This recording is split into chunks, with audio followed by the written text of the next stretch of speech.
Salut à tous et bienvenue dans la 6ème émission de podcast de l'Antre des Maraudeurs. L'Antre des Maraudeurs qui vous ouvre une nouvelle fois sa grotte, son antre, son lieu, enfin un endroit assez cocooning. Vous pouvez vous installer auprès d'un bon feu, Une bonne pièce de viande, une bière glacée, une bière au beurre. une bière au beurre. Qu'est-ce qu'on peut trouver aussi dans l'Antre des Maraudeurs? Un chat. Un chat qui est derrière ton fauteuil actuellement. En tout cas, bienvenue ici, bienvenue avec nous, donc toujours en présence de Théo, Ouais, salut à tous. et en présence de Bertrand, Salut tout le monde. et en présence de moi, salut tout le monde aussi. Et donc du coup, aujourd'hui, nous vous accueillons afin de parler du Seigneur des Anneaux, les deux tours. On enchaîne directement avec le Seigneur des Anneaux et les deux tours. Qu'est-ce que c'est le Seigneur des Anneaux et les deux tours? Je vais donc du coup vous l'expliquer. Le Seigneur des Anneaux et les deux tours, pour commencer, c'est un film qui est sorti en 2002, fait par Peter Jackson, tout droit sorti de l'univers de Tolkien, où du coup nous poursuivons l'aventure avec la communauté de l'anneau qui est maintenant Un peu dissoute. dissoute. Et donc du coup nous avons d'un côté Merry Pippin, d'un côté Sam et Frodon, et d'un côté donc Merry Pippin enlevé par des Uruk-hai de l'Isengard. Merry Pippin, Sam et Frodon partis tout droit vers Emin Muil. Et du coup pour terminer, Aragorn, Legolas et Gimli partis à la recherche de Merry et Pippin. Et donc du coup le film va être scindé en 3 parties globalement, donc une partie avec les différents acteurs qu'on a pu ou personnages que vous allez suivre à travers le film. Donc du coup Aragorn, Legolas et Gimli vont d'abord retrouver Gandalf, puis vont avec le Rohan aller jusqu'au Gros Feu de Helm, jusqu'à affronter tous les soldats de l'Isengard. Frodon et Sam, eux, vont parcourir tout le Gondor. En général, ils vont traverser globalement la région du Gondor. Oui, tout à fait. De la forêt, ils vont redescendre vers Osgiliath et ensuite. Donc voilà. Et donc du coup, Merry et Pippin qui eux vont siéger à Fangorn pendant environ 400 mois, je crois qu'ils ont une base là-bas. C'est vrai qu'ils se mettent plutôt bien. Un T4 dans Fangorn. Et donc du coup, avec l'aide de Sylvebarb, qui est un nouveau personnage donc du coup du Seigneur des Anneaux, pour ensuite terminer en asseyant l'Isengard, donc avec les Ents. Et du coup, la note se termine un petit peu de cette manière-là. Donc, voilà. Est-ce que vous avez des choses à rajouter sur l'histoire ou globalement on a fait un résumé très synthétique sur on va dire quasiment 3 heures de film? Très synthétique, oui, on va suivre globalement les trois groupes quoi, donc Frodon, Sam avec Pippin, Merry et Aragorn, Legolas, Gimli quoi, enfin ça va être vraiment. Et Gandalf, un petit peu. Et Gandalf du coup qui viendra par la suite. Ouais, Et Gollum. Et Gollum qui viendra par la suite. Ouais, qui vient assez vite quand même. Qui vient assez vite, mais ouais, par la très suite vite. du coup. Mais ouais, ça va être vraiment centré sur les trois groupes et en fait ça va vraiment beaucoup changer. Autant on va avoir des fois une partie sur Aragorn et Legolas, ça va changer directement sur Merry et Pippin, puis ensuite sur. En fait ça va rapidement changer, tu vas suivre en fait le cours de l'histoire mais des trois en même temps. Des trois groupes. Tout à fait. Donc du coup, pour commencer, le top et flop. Bertrand, ton top à toi sur le Seigneur des Anneaux les deux tours. Alors sur le Seigneur des Anneaux les deux tours, donc moi mon top c'est la relation Legolas-Gimli. Donc je trouve qu'elle est pas tout à fait montrée dans le 1, en même temps c'est le début, voilà, ils se rencontrent, etc. Et dans le 2 elle se développe bien, c'est-à-dire qu'on sait que c'est deux peuples qui s'aiment pas forcément, mais eux vont nouer une histoire d'amitié qui va être bien dans ce film. Je trouve que ça va apporter de la légèreté à des moments qui sont un peu sérieux, on va dire, sans que ça devienne jamais lourd. Ça va toujours être bien dosé, assez drôle. Moi, j'ai toujours ce moment au gouffre où quand Gimli il est derrière un, je ne sais plus comment ça s'appelle d'ailleurs, un muret, voilà. Et Legolas lui dit je vous trouve un marchepied ou bien voilà. Ouais, puis même quand ils sont en pleine bataille, puis. Dois-je tout vous décrire? Ouais, Faut vous trouver un marchepied. Quand ils sont en pleine bataille, ils commencent à faire. Oh, laisse-moi parler! Quand ils commencent à faire le décompte là avec Legolas et Gimli, et moi j'en suis à 17! Oui, je ne laisserai pas de répondre, me dévaster! Quand ils font leur compte. Mais voilà, moi c'est cette relation que. Il y a beaucoup de top à mettre dans ce film. Moi je ressors celle-là parce que je trouve que c'est le début de quelque chose de sympa entre les deux. Après, il arrive très tardivement dans le film. Enfin, avant le Gros Feu de Helm, t'as très peu d'interaction. Alors en version longue, même pas en version longue. Non, mais tu dois avoir des petites vannes dans Fangorn, des trucs comme ça. Il me semble que t'as. Non, je crois qu'il vraiment il s'adressait à peine la parole. C'est ça. T'as pas quelque chose à ce moment-là? Non. Mais je crois qu'il s'adresse très peu à la parole D'accord, dans tout le film. Quasiment pas.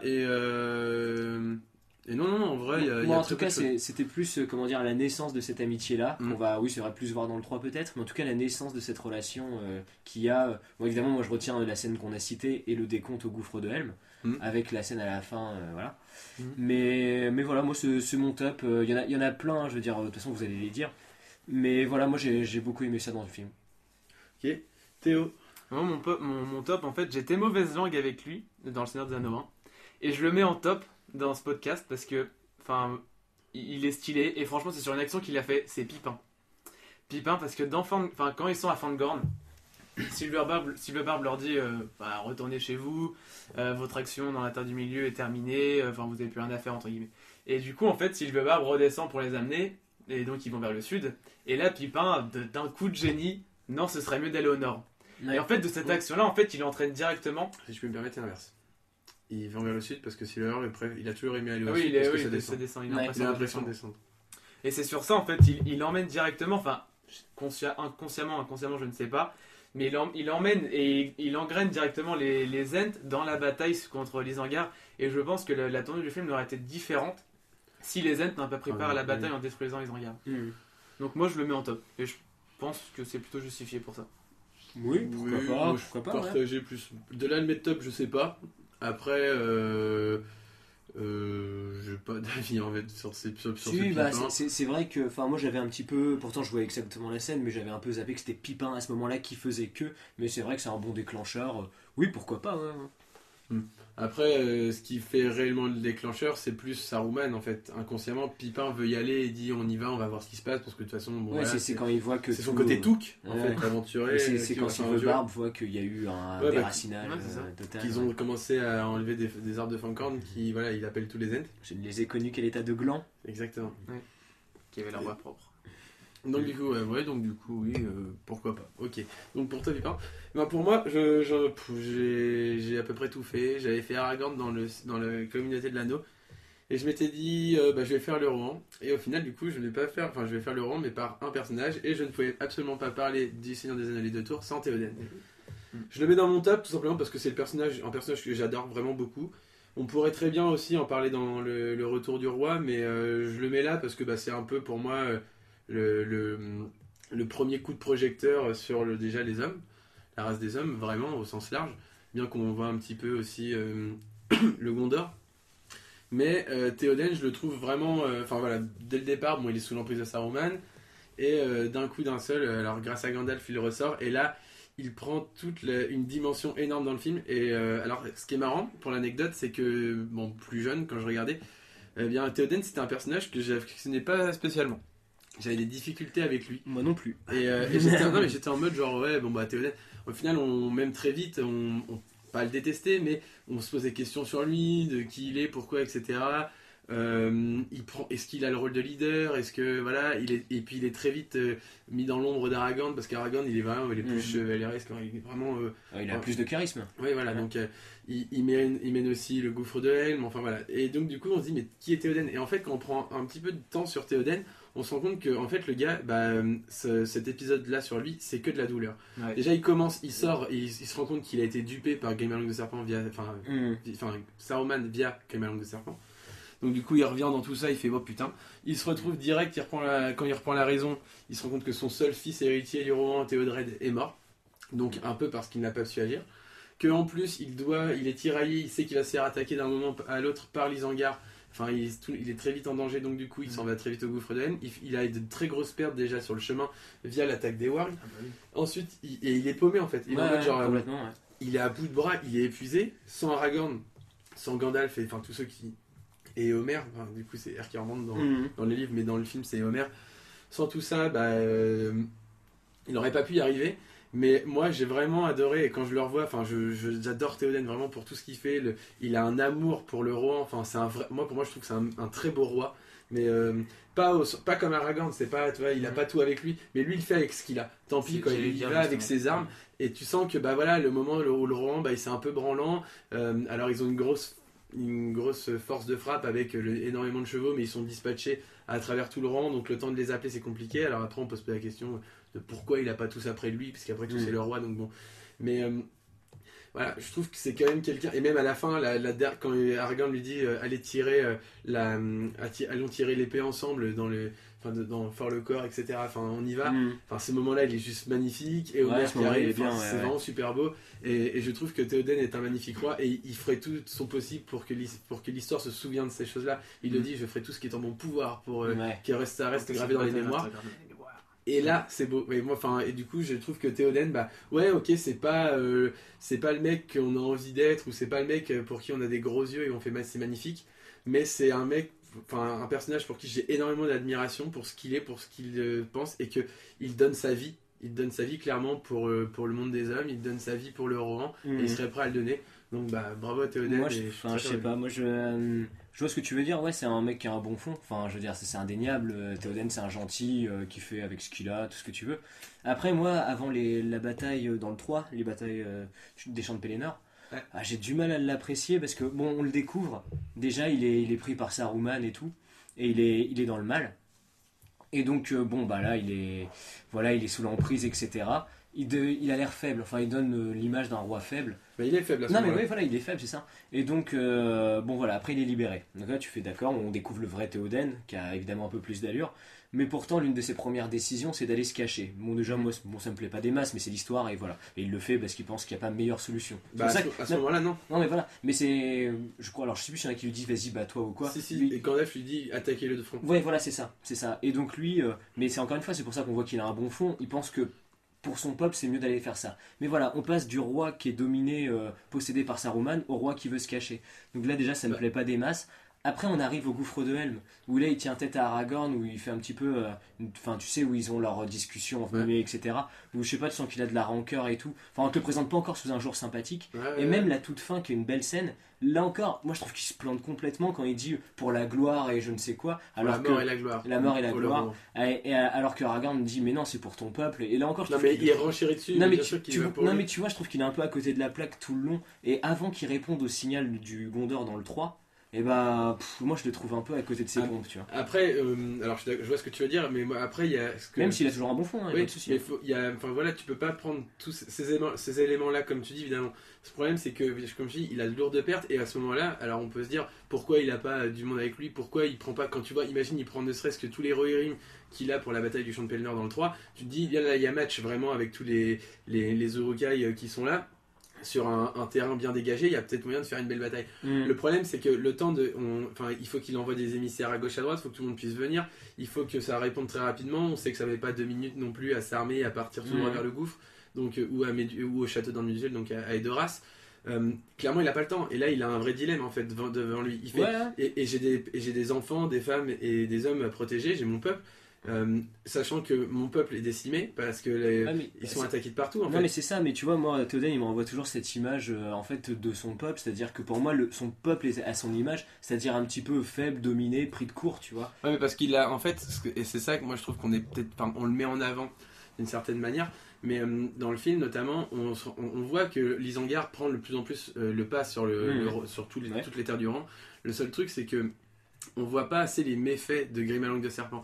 Tout ce temps d'inactivité, en fait, et Homer le dit, il faut faire quelque chose à bordel, enfin, à un moment, bougeons-nous, parce que là, on est en train de se faire défoncer.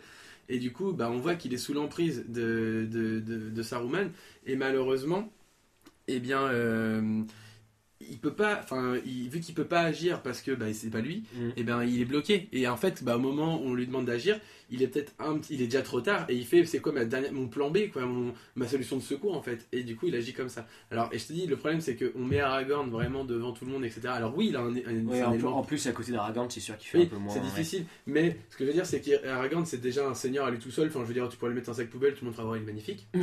Parce que c'est Aragorn. Ce que je veux dire, c'est que Théoden, bah, oui, c'est pas Aragorn, il le sait très bien que c'est pas Aragorn, et il a peut-être, bon, je dirais pas un complexe d'infériorité face à lui, mais ce que je veux dire, c'est un que. petit peu quand même. Non, mais Il y a une phrase à un moment non qui c'est où Théoden et non Aragorn, le roi du roi. Ouais, c'est ça, mais tu sens qu'il. Moi, mais après, moi, enfin, je suis d'accord avec ce que tu dis, mais c'est juste que je le trouve un peu, c'est ça, un peu dépassé à côté de ses pompes, mais qui Ouais, fera mais- toujours le mieux pour son, Tout à fait, pour son mais peuple. c'est parce Mais, que du coup, mais je dis, du il coup, était- j'arrive pas à avoir de l'affection Ah, oui. jusqu'au moment dans le 3 où il dit et le roi en répondra. Mm. Et là, c'est un peu la première fois où je joue un roi, tu vois. Ouais, Avant mais- ça, oui, pas- oui, pas après, les masses. parce que c'est le temps qu'il il reprend le dessus. Il est tellement dépassé par les événements qu'il bah, il fait tout dans dans Ouais. la rapidité, et c'est là, et ouais, mais ça le montre sa vraie dimension humaine en fait. Mhm. Et c'est ça en fait, c'est la différence entre Aragorn et Théoden, c'est que Théoden est un homme et que Aragorn est un enfin, il est ligné de Numénor, Mhm. donc c'est un Dunedain. Et ça n'a rien à voir. Je veux dire, ils ont plus de sagesse, ils ont plus de tout ça, alors que Théoden, bah là, il est sur la fin de sa vie. Enfin, je veux dire, il a pas encore d'innombrables années devant lui. Oui, et puis Donc, tu n'y crois pas des masses, quoi. Ouais. Non, mais puis il est pris enfin, là, il est perturbé de partout. Ah et oui, puis il faut pas oublier un truc. Tu sens Que carrément qu'il est mitigé parce que rien qu'au gouffre de M, quand il est. Ça va être le début de la bataille, il est avec Gamelin et quand il met son armure, il se remet en question, il fait Qui suis-je, Gamelin? Elle est bien cette Et, scène-là. et là, tout de ouais. suite, heureusement que Gamelin Je est crois que là. c'est Et la que scène préférée du vous êtes coup. le peuple, il croit en son roi, Oui, oui. mais lui, il croit pas en lui-même, j'ai l'impression. Non, mais Et c'est heureusement que Gamelin parle au nom du peuple en disant vous êtes notre roi. Et là, je pense qu'il prend il reprend un peu confiance en lui. Et c'est ce qui permet qu'il puisse réussir une assez bonne bataille au final du coup Faudrait parce que s'il n'y a pas ce dialogue-là entre Gamelin et Théoden, je pense qu'il y va il y va défaitiste. Ah, et Bah, puis d'ailleurs, il est défaitiste, ça me fait un peu rire je pense. aussi, parce que je citais tous ces accès héroïques avec ironie, mais enfin voilà, le fait qu'il fuit, machin et tout, il y a quand même ce moment où il arrive à la porte, il se non, prend c'est une Peter danse. Jackson. Et- Oh, ouais, non, Non, on mais, peut pas non, mais, ça. non, mais d'accord, d'accord. Je viens me battre. Ah Le problème, oui, voilà, Ah et oui. puis il est tout de suite évacué. Le roi est touché. Non, mais le problème, c'est que Ouais, ça mais- participe. Voilà, j'en tiens pas compte, évidemment. Enfin, de mémoire, alors les livres, je les ai lus maintenant il y a un an, vraiment, Ouais. enfin, ma dernière lecture, mais il me semble pas que. Non, que qu'ils- Théoden soit qu'ils se forcément prennent touché. Non, je crois pas. Non, mais c'est plus reculé. Après, il a vraiment un rôle de Mais- gestionnaire. Après, Et du coup, ça joue un peu aussi. dans- sans Aragorn, il le perdrait peut-être. Enfin, et encore, on sait pas. Ce que je veux dire, c'est que c'est pas lui qui est en première ligne. Le truc, Oui, c'est non. que Théoden, il doit avoir son truc plus reculé en tant que roi, c'est son rôle. Mhm. Mais il y a une chose aussi qu'on oublie, c'est que dans le film, il perd son bras droit. Enfin, dans le livre, c'est Erkirbrand, mais dans le livre aussi, il perd son bras droit, donc qui est Éomer. Et c'est ça en fait, c'est que il a Gandalf, mais Gandalf, on sait que Gandalf c'est quelqu'un de fort et qui a des sages conseils, etc. Mais est-ce qu'il doit lui faire confiance, il sait pas. Par contre, il y aurait Homer, peut-être qu'il aurait agi d'une autre manière aussi. Mhm. Et il manque son bras droit. Mine de rien, il perd Amma qui est aussi Ouais, il y a- son il y bras a droit, Amma il aussi, perd hein, qui perd, ouais. Éomer qui n'est pas là. Et donc il se retrouve sur Gamelin. Bon bah Gamelin, il a plutôt le physique d'un ivrogne. Tu le mettrais à Brie, ça ne verras choquerait la pas. différence. Mhm. Non mais du coup c'est ça aussi. Et donc, je pense que du coup je dis il est tellement pris de court dans tous les trucs que du coup ouais bah ça le fait de lui quelqu'un de moins fort. Mais moi je trouve que la dimension humaine est tellement bien faite que du coup quand enfin moi je trouve que je vais plus loin maintenant à force de voir du coup je vois autrement.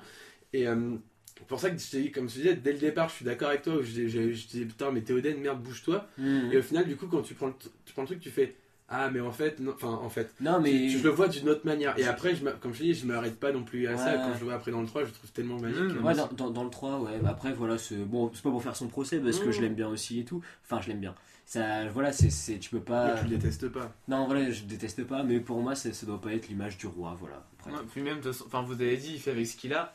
Mais moi, je trouve qu'encore une fois, je pense qu'il a une certaine fierté et il a Aragorn à ses côtés. Il fait. Ouais, il a un orgueil, ouais. Ouais, il a un certain orgueil parce qu'il demande, enfin, il dit à Aragorn, qui va venir nous aider? Les elfes, les Ouais, nains. mais c'est ça. Mais alors Mais- il pourrait demander Carrément. à Aragorn de l'aider. Non, Et il peut d'ailleurs, Elrond lui envoie les elfes. Ouais, C'est enfin, Elrond, c'est les elfes de Galadriel. Oui, mais c'est Elrond, enfin avec Gadriel, Oui, ça, ils ont un après, dialogue, ils ont un dialogue par la pensée. Ouais. Mais c'est Alors, s'il y a attention, pas ça, les c'est que dans le elfes. film, hein. Par la force. Ah oui. Un dialogue par la force. Ouais, c'est Ouais, ça. Via Snoke. Via Snoke. Non, mais je veux dire, il a des moyens à disposition, mais j'ai l'impression qu'en fait, il veut uniquement faire Ah non. avec la force du roi. Ah non, moi par contre je suis pas d'accord, il a pas du tout de moyens à sa disposition, il a rien en fait. Il y Parce que- a Aragorn, mais Mais- Aragorn, il mais non, propose mais appeler les bon, elfes. D'accord, Il mais dit, bah non. regarde, Aragorn, il dit Aragorn appelle tes potes. Ok, on sait très bien que quand Aragorn revient des Wargs, globalement tout le monde va arriver, il les a vus, bref. Si on se met que dans le film. Comment il fait pour appeler les elfes? Attends, un corbeau qui traîne dans Non, le mais coin, même je le sais temps pas. que les elfes arrivent, etc., c'est beaucoup trop compliqué. Oui, non, mais C'est je beaucoup suis trop d'accord. loin, c'est C'est un timing assez juste. Et, oui, et en fait, il a zéro force, il a rien. Et il se dit, Oui, mais quel c'est est mon vrai. meilleur bastion? Et je crois, et c'est. C'est celui de Homer, hein. Aragorn, non, c'est Aragorn qui dit il pense faire ce qui est juste pour son peuple. Et alors Gimli dit il envoie tout droit au massacre. Enfin, même c'est ce Ouais. que dit aussi Gandalf. Ils sont plusieurs à discuter les choix du roi. Seulement, il dit oui, mais quand tu connais l'histoire du roi, on sait très bien que le Godfrey de Helm les a sauvés plus d'une fois. Et donc, du coup, au final. C'est vrai que s'il y a Non, mais pas, du s'il coup, y a pas, c'est- s'il y a non, pas mais la ils bombe sont en soi, tous- il devrait gagner. Non, mais ouais, en vrai, s'il n'y a pas l'explosion du mur, je dis pas qu'il va pas gagner parce qu'il y a quand même mal. Mais ils tiennent le mur. Ah bah, ils En tiennent vrai, carrément, en ils vrai, tiennent ils bien. tiennent Et là, bien. même au final, quand tu regardes le film dans cette Est-ce bataille. tout ce que votre magie peut faire, Saruman. Ouais. Et de toute façon, et à la fin, moi, il y a juste un moment que j'adore quand Théoden il fait. Il est là et il y a très peu de personnes et il fait mais qu'est-ce qu'on peut faire face à tant de haine, de méchanceté, de tout ça. Et là Aragorn, c'est là où Aragorn prend son posture. il fait putain, mais vous avez dit que cette forteresse tiendra tant que les hommes la défendraient. Et la défendent encore. Et la défendent encore, ils sont morts en la défendant. Et donc du coup c'est là où il dit oui putain vas-y. Et là bon, après voilà. Je suis sûr qu'il n'y a pas eu autant de... Enfin je suis pas sûr qu'il y ait autant de putain dans le film, mais oui. Ah, je sais pas. Parce que j'en ai vu une ou deux dans les Doras. Le truc c'est que t'as regardé la version espagnole, t'es peut-être dupé.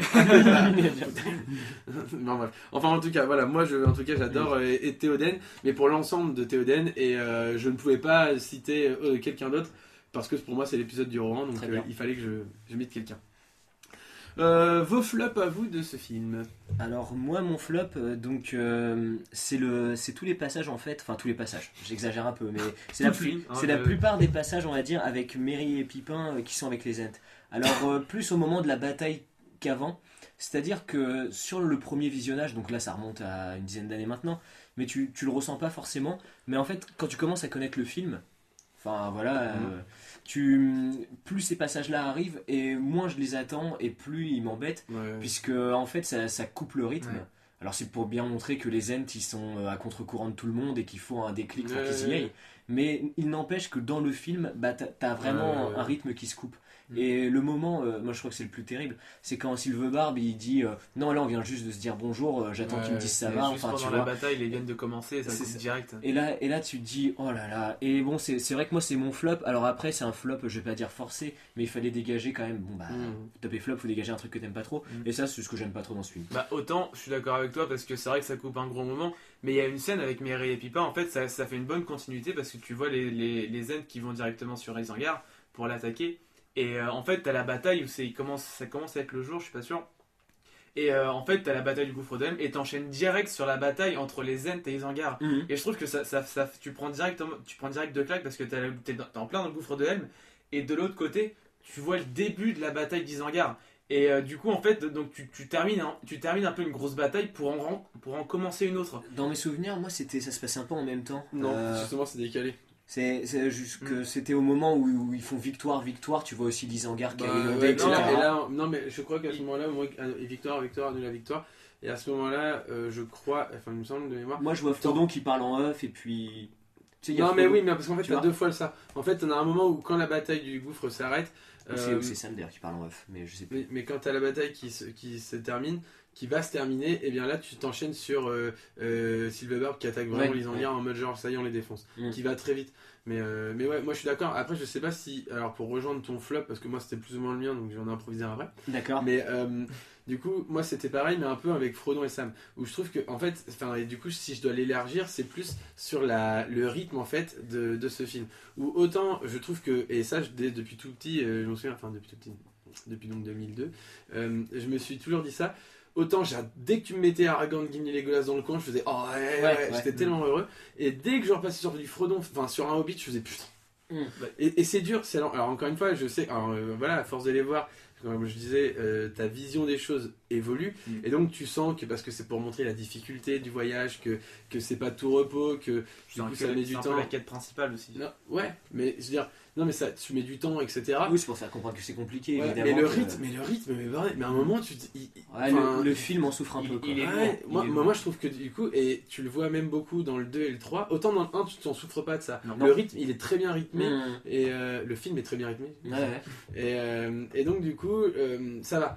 Quand tu arrives dans le 2, déjà le fait que ce soit découpé, et je trouve que les passages sont pas toujours bien choisis, et sont pas toujours.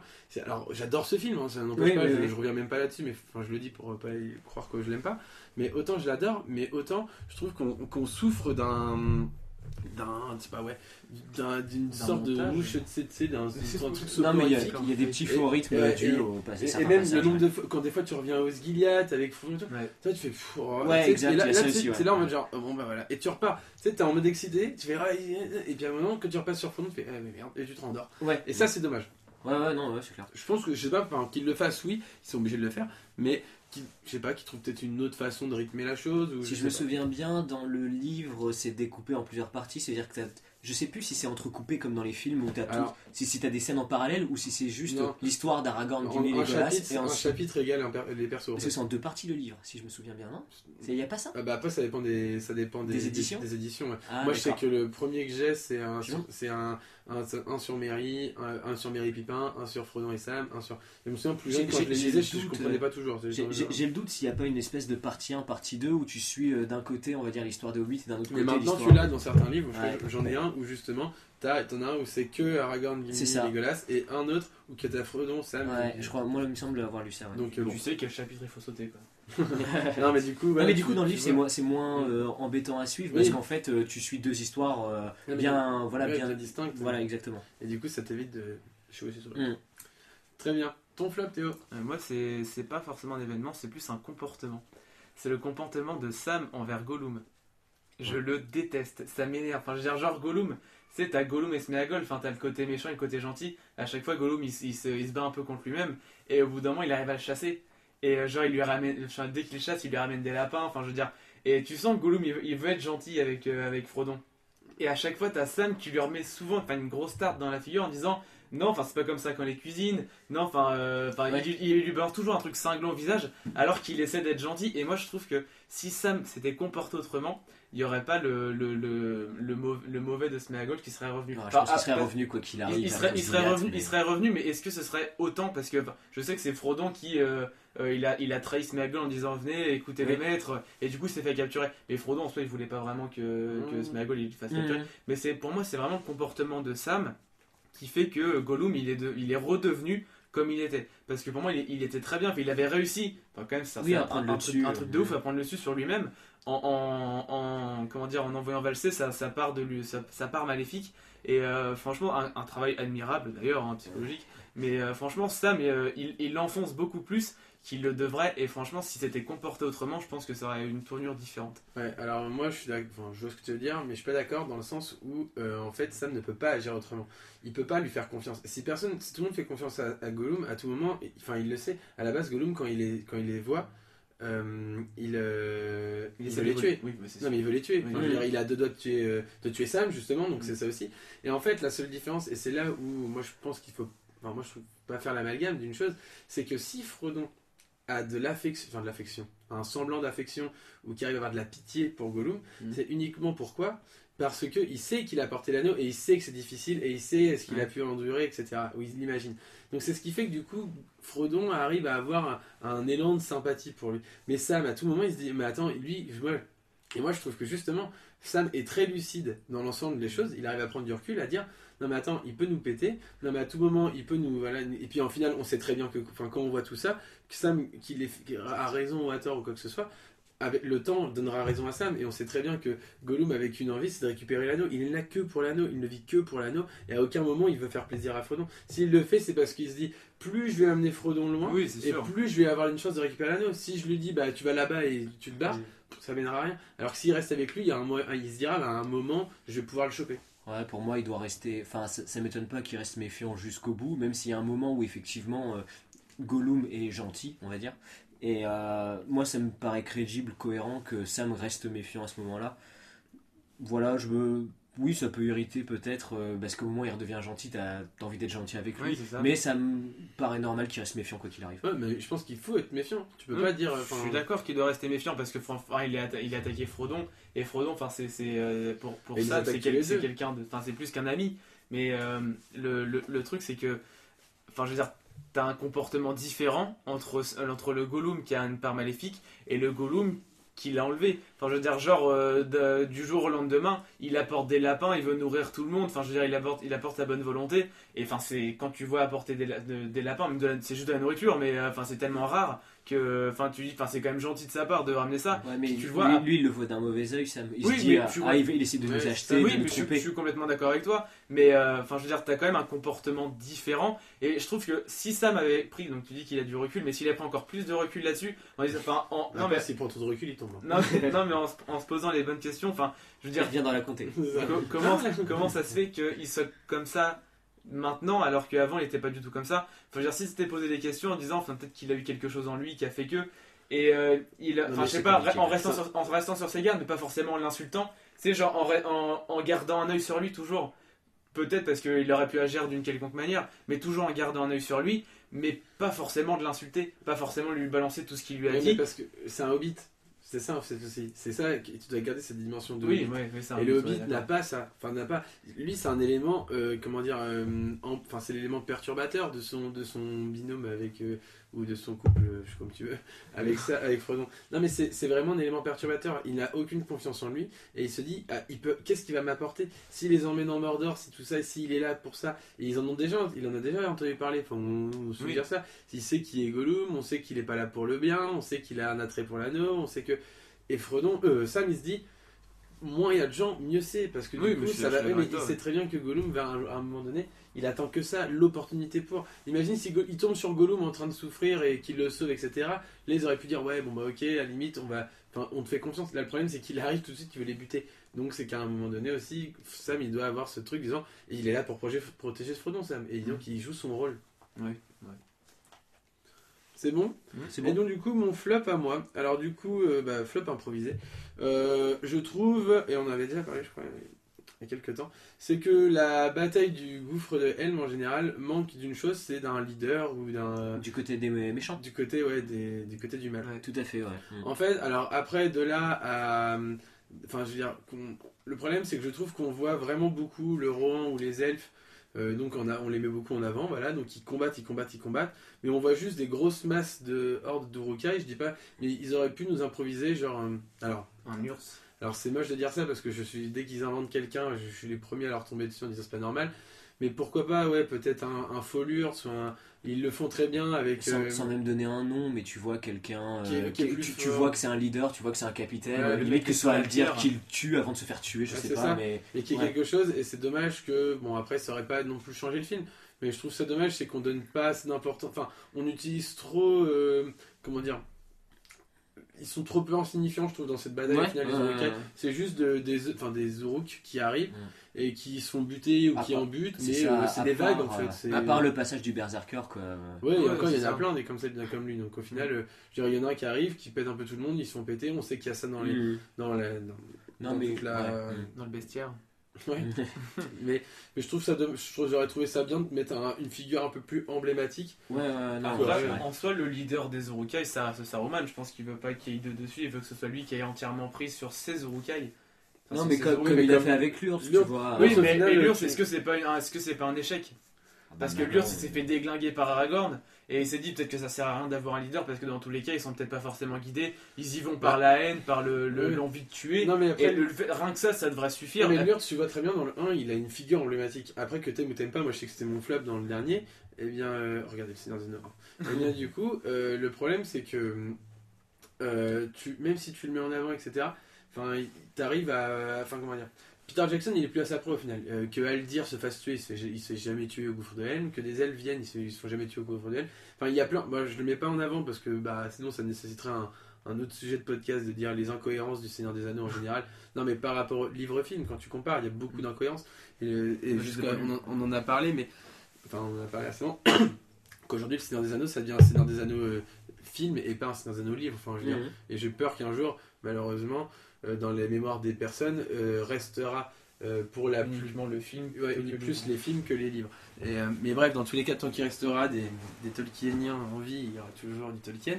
Mais ce que je veux dire, c'est qu'il n'aurait pas été à ça près. Au final, c'est qu'il n'aurait pas été à ça de dire je mets quelqu'un en avant. Il le fait avec Azog, il le Non, mais fait avec Bolg, il le fait. Non, mais Alors, tu vois, Bolg, ouais, c'est ça, mais sans donner forcément un background au gars ou sans non, forcément c'est ça. lui donner un nom ou un truc, juste mettre une figure, quelqu'un en avant qui soit Bah, il y a- 20 Non, mais le centimètres. pire, c'est qu'il le fait dans toutes ses batailles. Dans le 1, Oui. il envoie un troll des cavernes. Bah, tu vois que c'est pas le leader, mais Mm. il est là, il prend de la place. Dans, Oui, à la ouais. fin, il y a l'Urs. Donc Ouais. il va le faire dans plusieurs batailles en finale. Et dans celle-là, il le fait pas parce que ça demande beaucoup de choses. Mais je veux dire, il aurait pu mettre quelque chose qui meurt à un moment ou qui est quelque chose qui se passe. Et ça aurait nécessité pas grand. Non, non, Pas non, grand t'aurais- effort. t'aurais pu le Surtout faire, qu'il aurait pu mettre parce en plus il a fait le moment, mais sans mettre le personnage. Quand t'as le Urukai qui monte sur le rocher avec sa Oui, torche, on il aurait pu l'envoie, mettre quelqu'un là. ouais, Parce que, il enfin, fait- ça aurait- Ouais, c'est La ça. bataille commence. En fait, il a mis le moment. Il a mis le moment idéal pour mettre un personnage dedans, Ouais. du côté du mal. Et je pense qu'il n'a pas saisi l'occasion. Parce que si tu mets un Urtz là à la place et que tu revois 2-3 images, à la limite, quitte à faire mourir à le dire, autant que ce soit Ouais, dans une le bataille, personnage à la qui limite. tue à le dire et qui se fasse tuer derrière, tu vois. Mais histoire de dire, il a servi à Bah quelque non, chose. ou qu'il y ait une bataille à le dire, tu sais, Oui, face un à contre un, face. tu vois. Un petit Après, c'est un moi je face à pourrais le face. dire parce que moi je trouve qu'Aldir il est génial et il se fait buter là-dedans. Oui, Mais j'avoue, Ouais, c'était comme une dégueulasse, chèvre. mais c'est Après, buté. dégueulasse oui et non, après ils se font surmener en fait. Non, mais Et ça, depuis ça, que le ça mur a sert été à- pété, ils Mais- sont en mode genre. C'est un peu la faute d'Aragorn, en même temps il a distrait. Aldir Non, mais- Osaoun Non, mais ça sert le film pour dire à ce moment-là, on est en train de perdre. Ouais, c'est Voilà, ça. c'est- Et là, ouais, qu'il y a c'est- pas Il forcément est la juste gueule. pour là à ce moment. Enfin, Après, est-ce qu'on en parle que Legolas il bute tout le monde d'une flèche sauf un peu. Quand il prend On bien Gimli, qu'il le touche, quand il mais- prend Gimli qu'il a plus de flèches dans le carquois. Hein Quand il prend Gimli. Ouais. Non, laisse-moi me battre qu'il a plus de flèches dans le carquois, on en parle de Ah ça. oui, oui, Hein, non, mais c'est voilà. bon, d'accord. Mais oui, donc bon. Ok. Est-ce que vous avez d'autres choses à dire sur les flops? Non, c'est bon. flop top, non, ça va. C'est bon. Alors du coup, on enchaîne avec le MVP de Bertrand.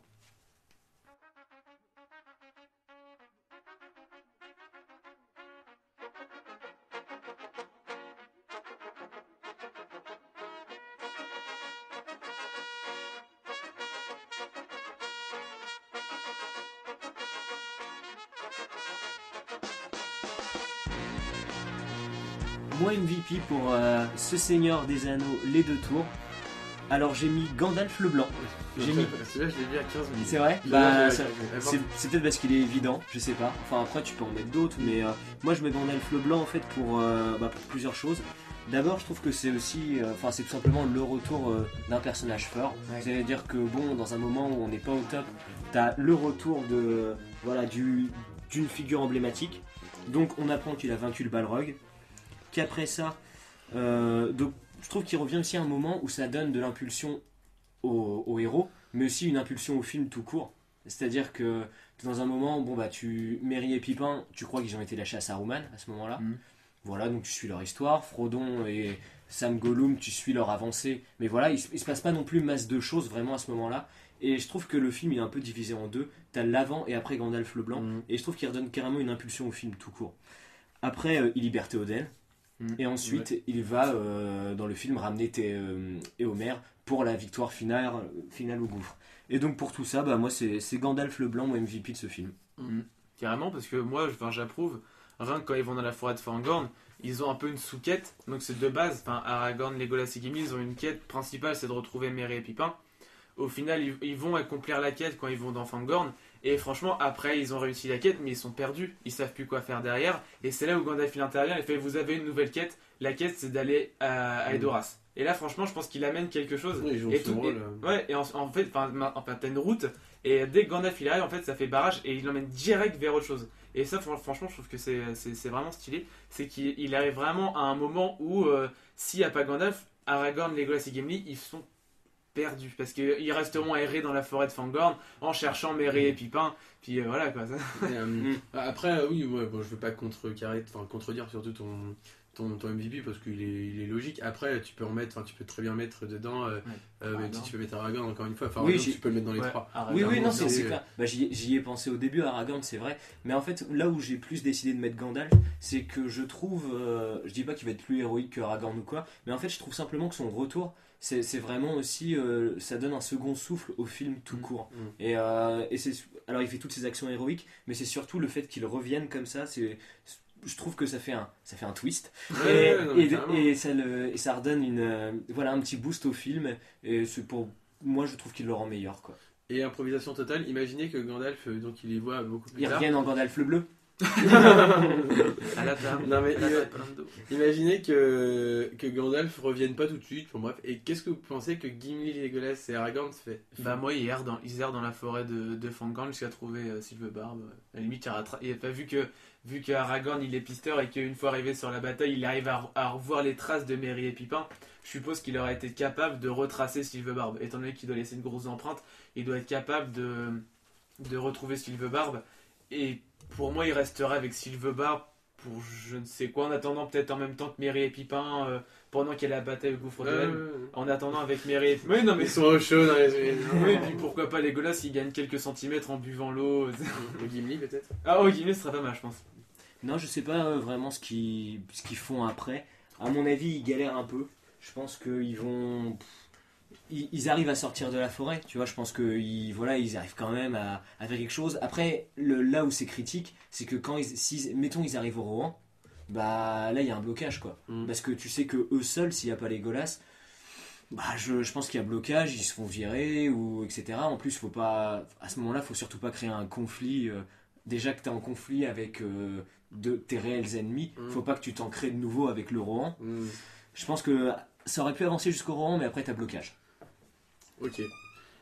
Donc maintenant sur le film, moi j'aurais voulu savoir ce que vous avez pensé en général du coup du Rohan. Parce que c'est comme je le disais tout à l'heure, dans mon top, c'est que le Rohan c'est son épisode, c'est un peu le moment où on va vraiment le mettre en avant.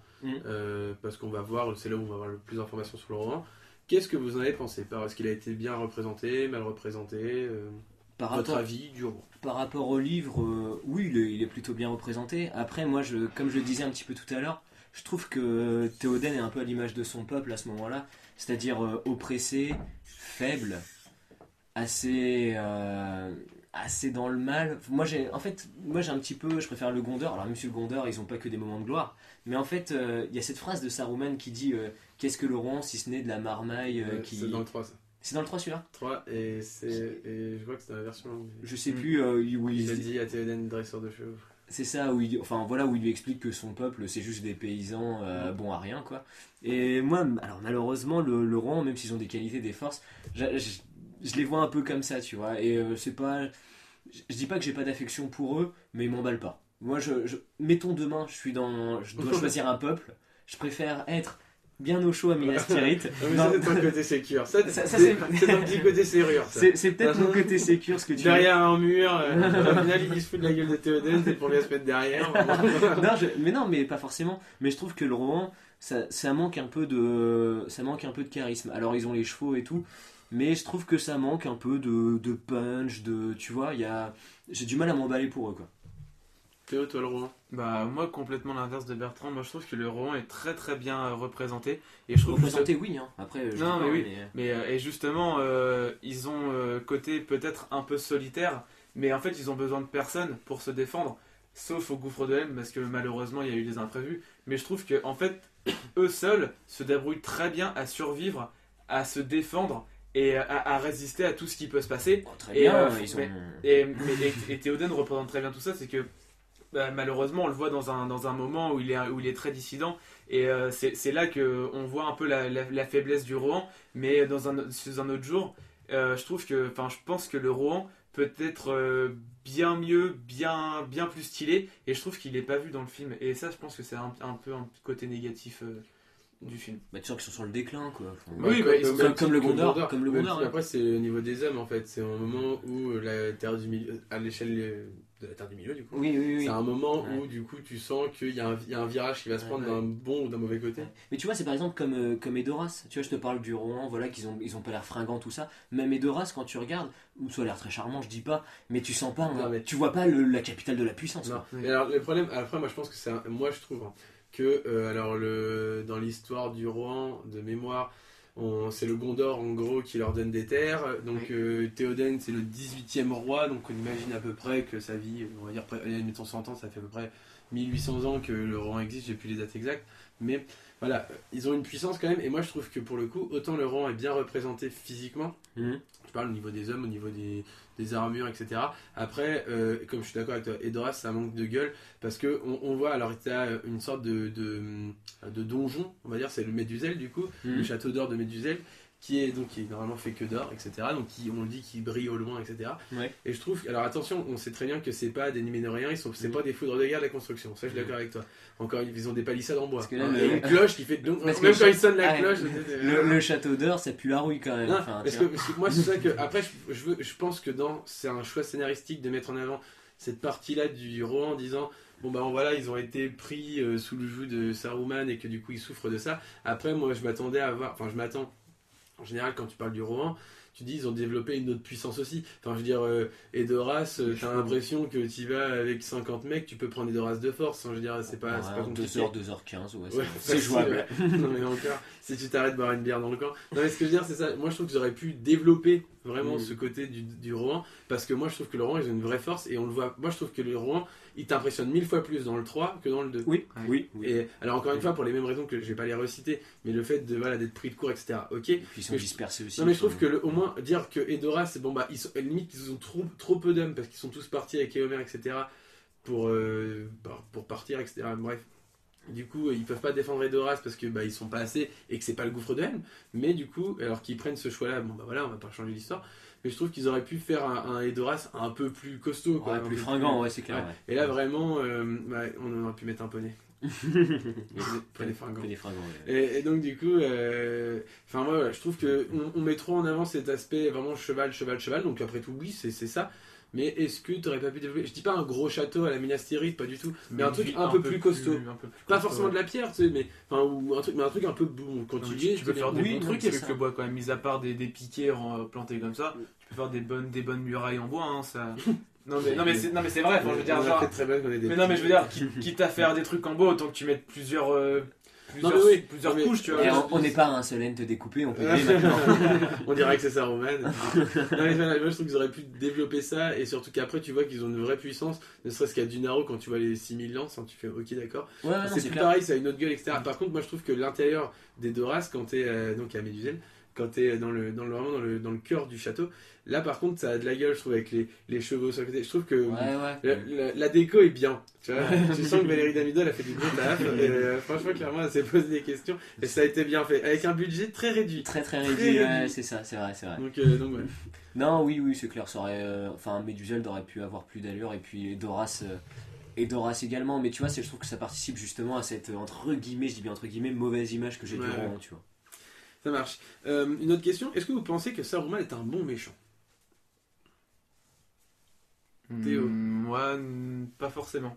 Je trouve qu'il a une bonne gueule, il n'y a pas de souci. Mais je trouve que c'est trop Sauron en fait qui est là pour le réduire. Et je trouve qu'il est pas libre de faire ce qu'il veut. Il pourrait être beaucoup plus impressionnant, beaucoup plus stylé en tant que méchant.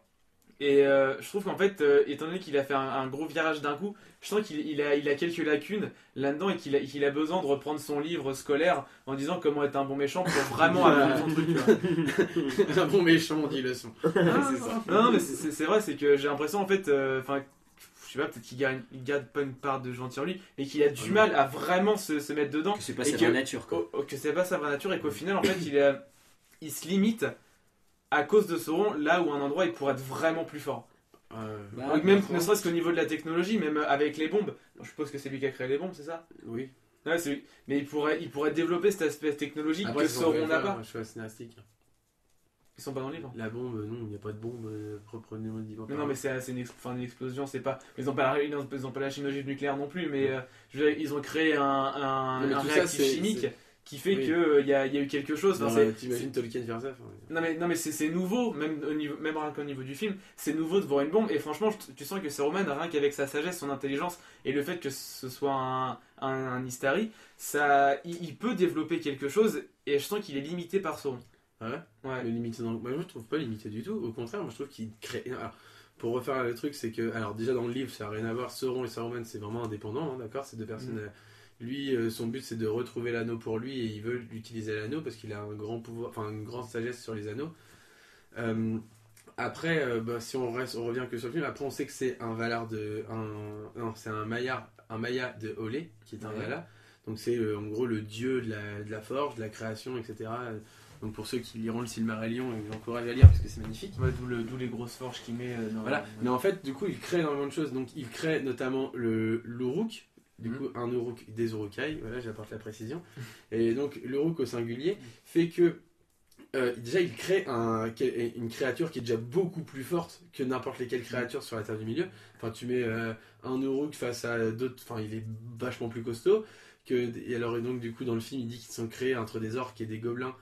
Voilà, mais il arrive quand même à créer quelque chose qui se déplace rapidement le jour, qui font plein de trucs, etc. Enfin, voilà, donc c'est pas rien quand même. Enfin, je veux dire, il va créer quoi il va développer quand même donc les forges, comme tu dis, etc. Mine de rien, l'Isengard, ça passe d'un coin de jardin paradisiaque aux ténèbres et à toutes ces choses-là. Donc il développe des forges et machin. Donc il arrive quand même à se constituer Dans très peu une de temps. armée de malades mentales.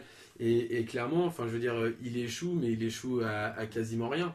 Oui, non, Enfin, non, il échoue à pas grand chose. À quoi il échoue parce qu'il y a un élan héroïque et Gandalf arrive à ce moment-là. Ouais, hein. Mais je veux dire, Oui, si tu sais très bien que si, je sais pas, ils accélèrent, 10 minutes plus tard, si les mecs ils sortent pas, ils se font péter quoi. Après, moi, tu vois, je trouve que l'ami Saruman, son problème, enfin, je vais plus ou moins rejoindre ce que disait Théo, mais du moins dans le film, on te le place comme méchant numéro 2, tu vois. Oui, C'est-à-dire ça, qu'en- oui, ça, oui. Voilà, t'as Sauron qui est le grand méchant, on te l'annonce direct, et Saruman qui rejoint, on va dire, son camp comme on va dire le fidèle lieutenant, ce que tu veux.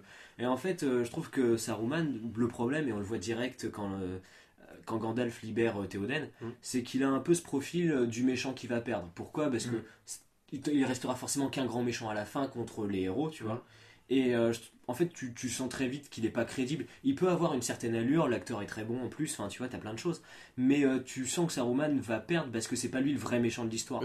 Et déjà, il prend un premier coup en se faisant libérer, en n'ayant plus d'emprise sur Théoden.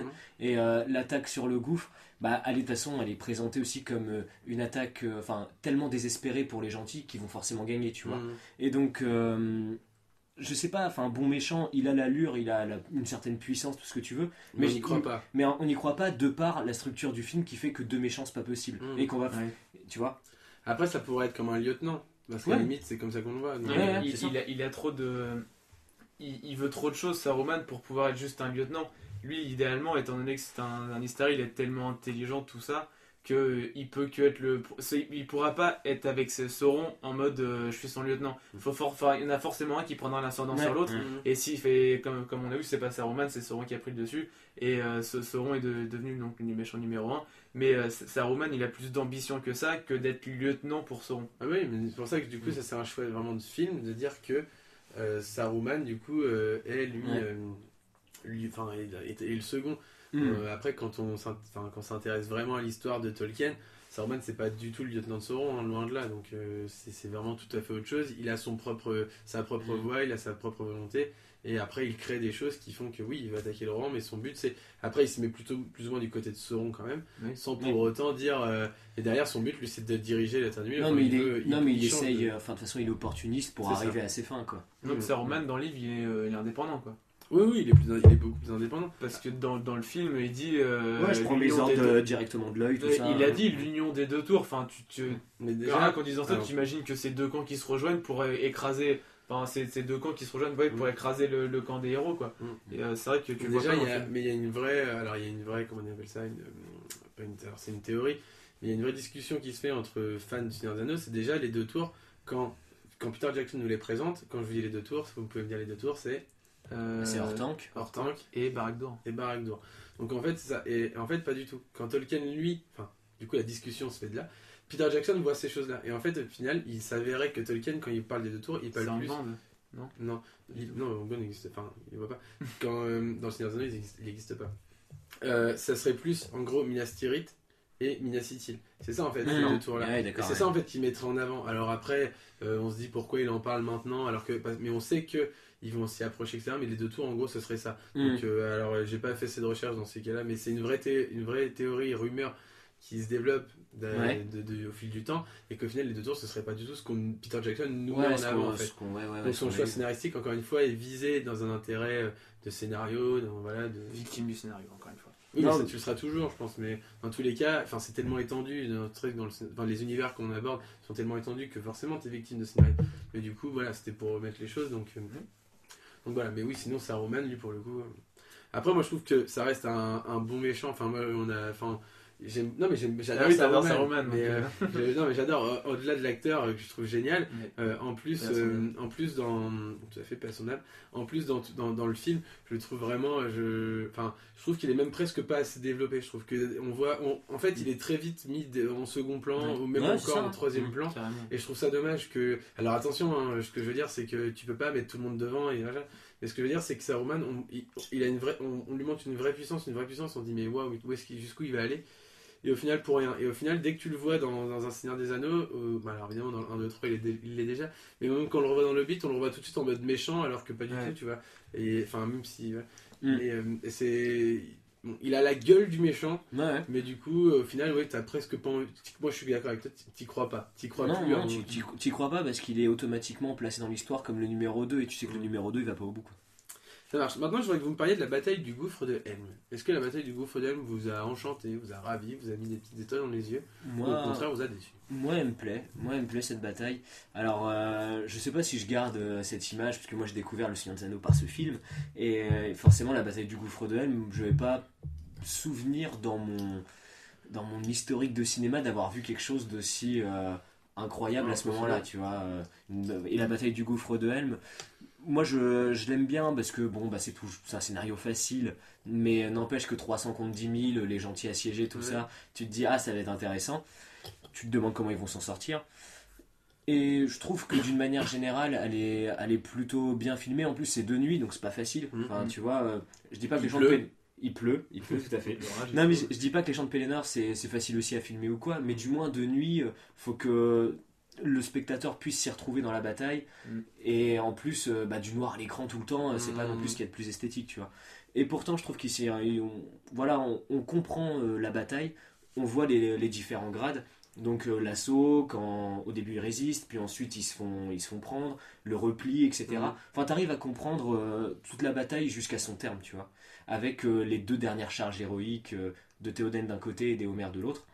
Moi, je l'aime bien, je la trouve en plus. Alors, ce que je trouve dommage, c'est qu'elle est trop entrecoupée. Ouais. Ça, c'est clair. Mais si on reste que au gouffre de Helm, je la trouve bien. Elle me plaît. Théo, t'as la bataille du gouffre? Bah oui, pareil, moi j'aime bien le fait qu'on voit un peu Legolas, Gimli et Aragorn se battent vraiment dans un champ de bataille, comparé à dans le 1 où c'était plutôt une course-poursuite que une grosse bataille. C'était un plus. Là pour le coup, c'est vraiment. Tu vois des vrais faits d'armes, quoi. Là, tu vois vraiment des vrais faits d'armes, donc comme tu dis, c'est structuré. Tu vois que, Aragorn, ils mettent des plans, un peu, tu sais, des missions, des soumissions pour essayer un peu de se faire avancer. Quand la porte a commencé à être brisée par le bélier et qu'Aragorn, Gimli y vont pour au final se faire repêcher par Legolas. Je trouve que c'est vraiment stylé. Et là, tu vois grosse vraiment. prise, hein. Tu vois, parce que Gimli en plus il est pas très léger, mais tu vois vraiment une grande cohésion entre les trois et tu sens que si. Moi je trouve que c'est vraiment là que ça se développe au final. C'est cette bataille qui unit un peu tout ça. Oui, après, bon, ils étaient pas désunis. Non, ça se renforce peut-être. Non, mais moi je trouve que c'est à ce moment-là où du coup, tu dis Aragorn, donc on n'a pas encore parlé de la bataille avec les wargs, mais je veux dire, Aragorn tombe, au final du coup Gimli et Legolas ils se retrouvent là en mode genre bon bah voilà on est plus que 2, et au final Aragorn revient, et là ils sont hyper contents, jusqu'à un certain moment, mais ils sont quand même contents de le retrouver, etc. Et au final du coup tu sens que c'est là en fait cette première ascenseur émotionnel entre les trois qui reforge un peu, qui ressoude tout ça, et là après ils deviennent un peu les trois inséparables. Ouais, trio légendaire. Ça marche toujours par trio. Non, mais c'est clair, c'est clair, oui, tu vois l'union, et puis moi je trouve quand même que la bataille, donc en plus ça dure jusqu'au petit matin, jusqu'au 5e jour. Première lueur du 5e jour. Première lueur du 5e jour, voilà. Et je trouve que même au niveau temporel, alors évidemment elle dure pas une nuit, la bataille, heureusement, mais n'empêche que c'est bien amené, tu vois. Tout au long de cette bataille, tu vois comme je disais, les différents grades qui t'amènent jusqu'au matin, et il n'y a pas un moment où tu te dis mais attends, les 4 dernières heures il s'est passé quoi. T'as pas une espèce de saut temporel ou d'incohérence, tu vois. C'est tout au long, c'est plutôt bien fait, et tu y crois vraiment. Voilà. Donc moi cette bataille, et puis je trouve, alors je sais pas vraiment comment elle a été filmée exactement, le nombre de figurants, tout ça, mais t'as toujours là comme ça de mémoire, bon c'est 2002 donc faut être assez indulgent quoi, mais y a rien de sale qui me vient à l'esprit en termes même d'effets spéciaux, de trucs, enfin tu vois. Non, très peu. T'en as les échelles. Oh, les échelles que tu regardes aujourd'hui, tu n'es pas en train de vomir. Ah non, je suis d'accord avec toi, mais en termes d'effets spéciaux, c'est ça quoi. S'il n'y a pas grand chose. Tu veux être tatillon, c'est des fois quand t'as les grosses prises larges sur les Urukai. Ouais, tu les vois un peu bouger. Tu les vois un peu bizarres, un peu image de synthèse. Mais moi je trouve que de toute façon, les Seigneurs des Anneaux vieillissent tellement bien que. Enfin, tu vieillis tellement pas que. Ouais, c'est ça. Moi je trouve qu'ils vieillissent vraiment pas les Seigneurs des Anneaux. Et donc, déjà à l'époque, alors je sais plus le budget du film, mais ça avait été ultra travaillé, toutes ces choses-là. Et donc aujourd'hui, ça donne encore un contenu agréable à regarder et puis cohérent. Mais sur la bataille, non, moi je trouve impeccable. Je sais pas si c'est celle que je préfère, mais en tout cas, ouais, c'est peut-être celle que je préfère d'ailleurs. Moi du coup je renchéris sur ça et moi c'est la bataille que je préfère dans les 3 films, hein, dans tout, bien que ce soit, c'est pas mon film préféré des 3, mais je trouve que c'est la bataille la mieux ficelée, celle qui donne le plus envie, où en fait c'est pas comme, enfin comment dire, t'as un début et t'as une fin en fait, tout simplement. Et alors après la fin on peut en discuter encore des heures et des heures parce que j'aime pas, c'est la patte Peter Jackson qui c'est toujours une vague qui détruit un rocher, c'est toujours un truc comme ça, mais dans tous les cas je trouve que dès le début, pareil, donc tu vois une mort imminente, tu vois une armée qui arrive, quand tu les vois arriver au loin avec les qu'on appelle ça, des torches en fait allumées, où tu vois le gros plan sur les 10 000 Urukai qui vont arriver sur ta gueule, tu fais oh putain. Donc t'es en mode genre voilà, tout le monde est en poste et en mode genre on attend. Et au final la pluie, et je trouve que t'as un vrai côté dramatique, mais c'est pas si dramatique que ça, t'as envie d'y être mais ça te fait peur, t'es un peu voilà, t'as de l'adrénaline qui arrive à sortir. Et je suis d'accord avec toi, elle est beaucoup trop coupée pour moi, mais ça Peter Jackson nous y habituera, nous habitue surtout ces films du Seigneur des Anneaux, il entrecoupe beaucoup les batailles. Et au final du coup t'arrives quand même à avoir un ensemble qui se tient bien, et je trouve qu'elle est vraiment géniale, et on arrive à faire, je trouve qu'il y a trop peu de faits d'armes pour moi de Théoden et de Gimli, on en voit trop peu, on met beaucoup en avant Aragorn et Legolas. Gimli au final on voit très peu se battre avec ses haches et je trouve ça dommage. J'aurais bien voulu voir des bons combos de bons nains, tu vois. À part une glissade et un saut dans le vide. Non mais ça après voilà, là on va montrer des aspects de Gimli, mais j'aurais bien voulu voir beaucoup, et tu regardes il donne souvent des coups de hache, mais jamais le côté coupant, c'est toujours comme ça, en mode genre estoc, il donne estoc dans la tronche qui tue pas. Moi ce que je veux c'est Aragorn, on le voit plusieurs fois, qui vient découper, Legolas qui met des flèches dans les crânes, et qui fait du skateboard aussi.